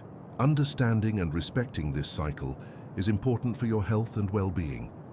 When you align your sleep and waking with natural rhythms, when you get enough sleep, when you allow yourself to dream, you support your brain's ability to do the important work that sleep and dreaming accomplish. You support memory consolidation, emotional regulation, creative problem solving. You maintain and improve your health and well-being. The eternal cycle of sleep and waking also represents a kind of death and rebirth that happens every night. When you fall asleep, the waking self, the self that is conscious and aware and rational, essentially ceases to exist. It is replaced by the dreaming self, the self that is more emotional and more fluid and more open to the impossible. When you wake up, the dreaming self fades and the waking self returns. Each night is a kind of death, and each morning is a kind of rebirth. This nightly death and rebirth might be part of why sleep is so restorative and so important. By regularly experiencing this dissolution of the waking self, by regularly entering into a completely different mode of consciousness, you maintain psychological flexibility. You prevent yourself from becoming too rigid, too fixed in your patterns of thought and behavior. The regular dissolution and reformation of the waking self might help you maintain the ability to change and grow and adapt. The mystery of dreams, the fact that despite all our scientific understanding, dreams remain in some sense inexplicable and irreducibly subjective, is something to be embraced rather than solved.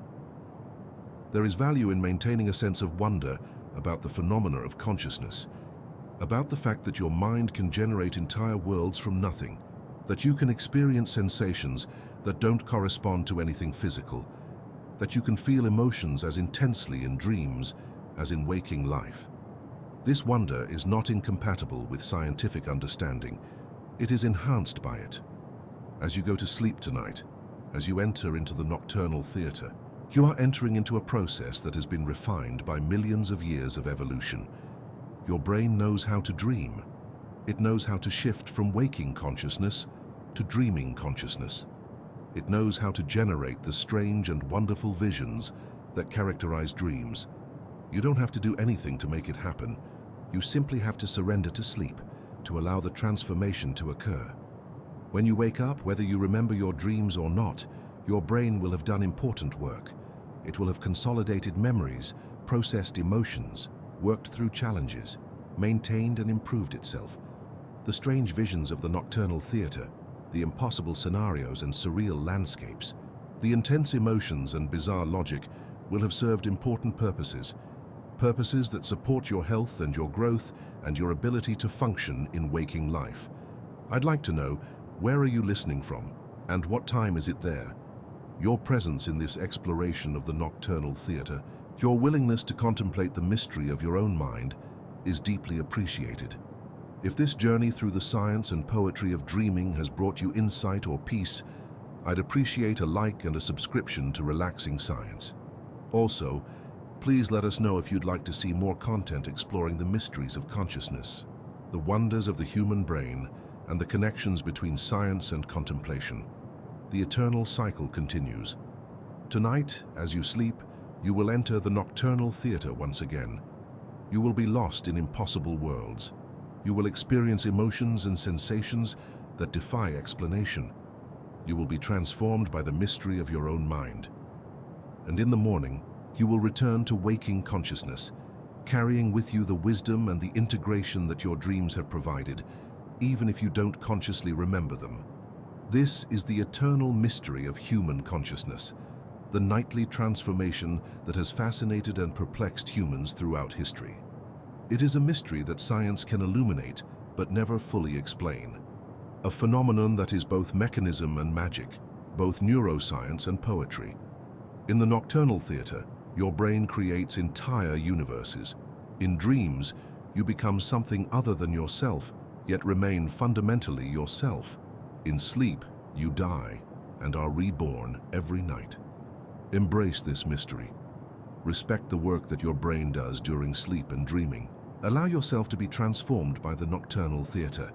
Trust the wisdom of your dreaming mind, and know that in the strange visions and impossible scenarios of your dreams, your brain is working to support your waking life, to help you grow and heal and become more fully yourself.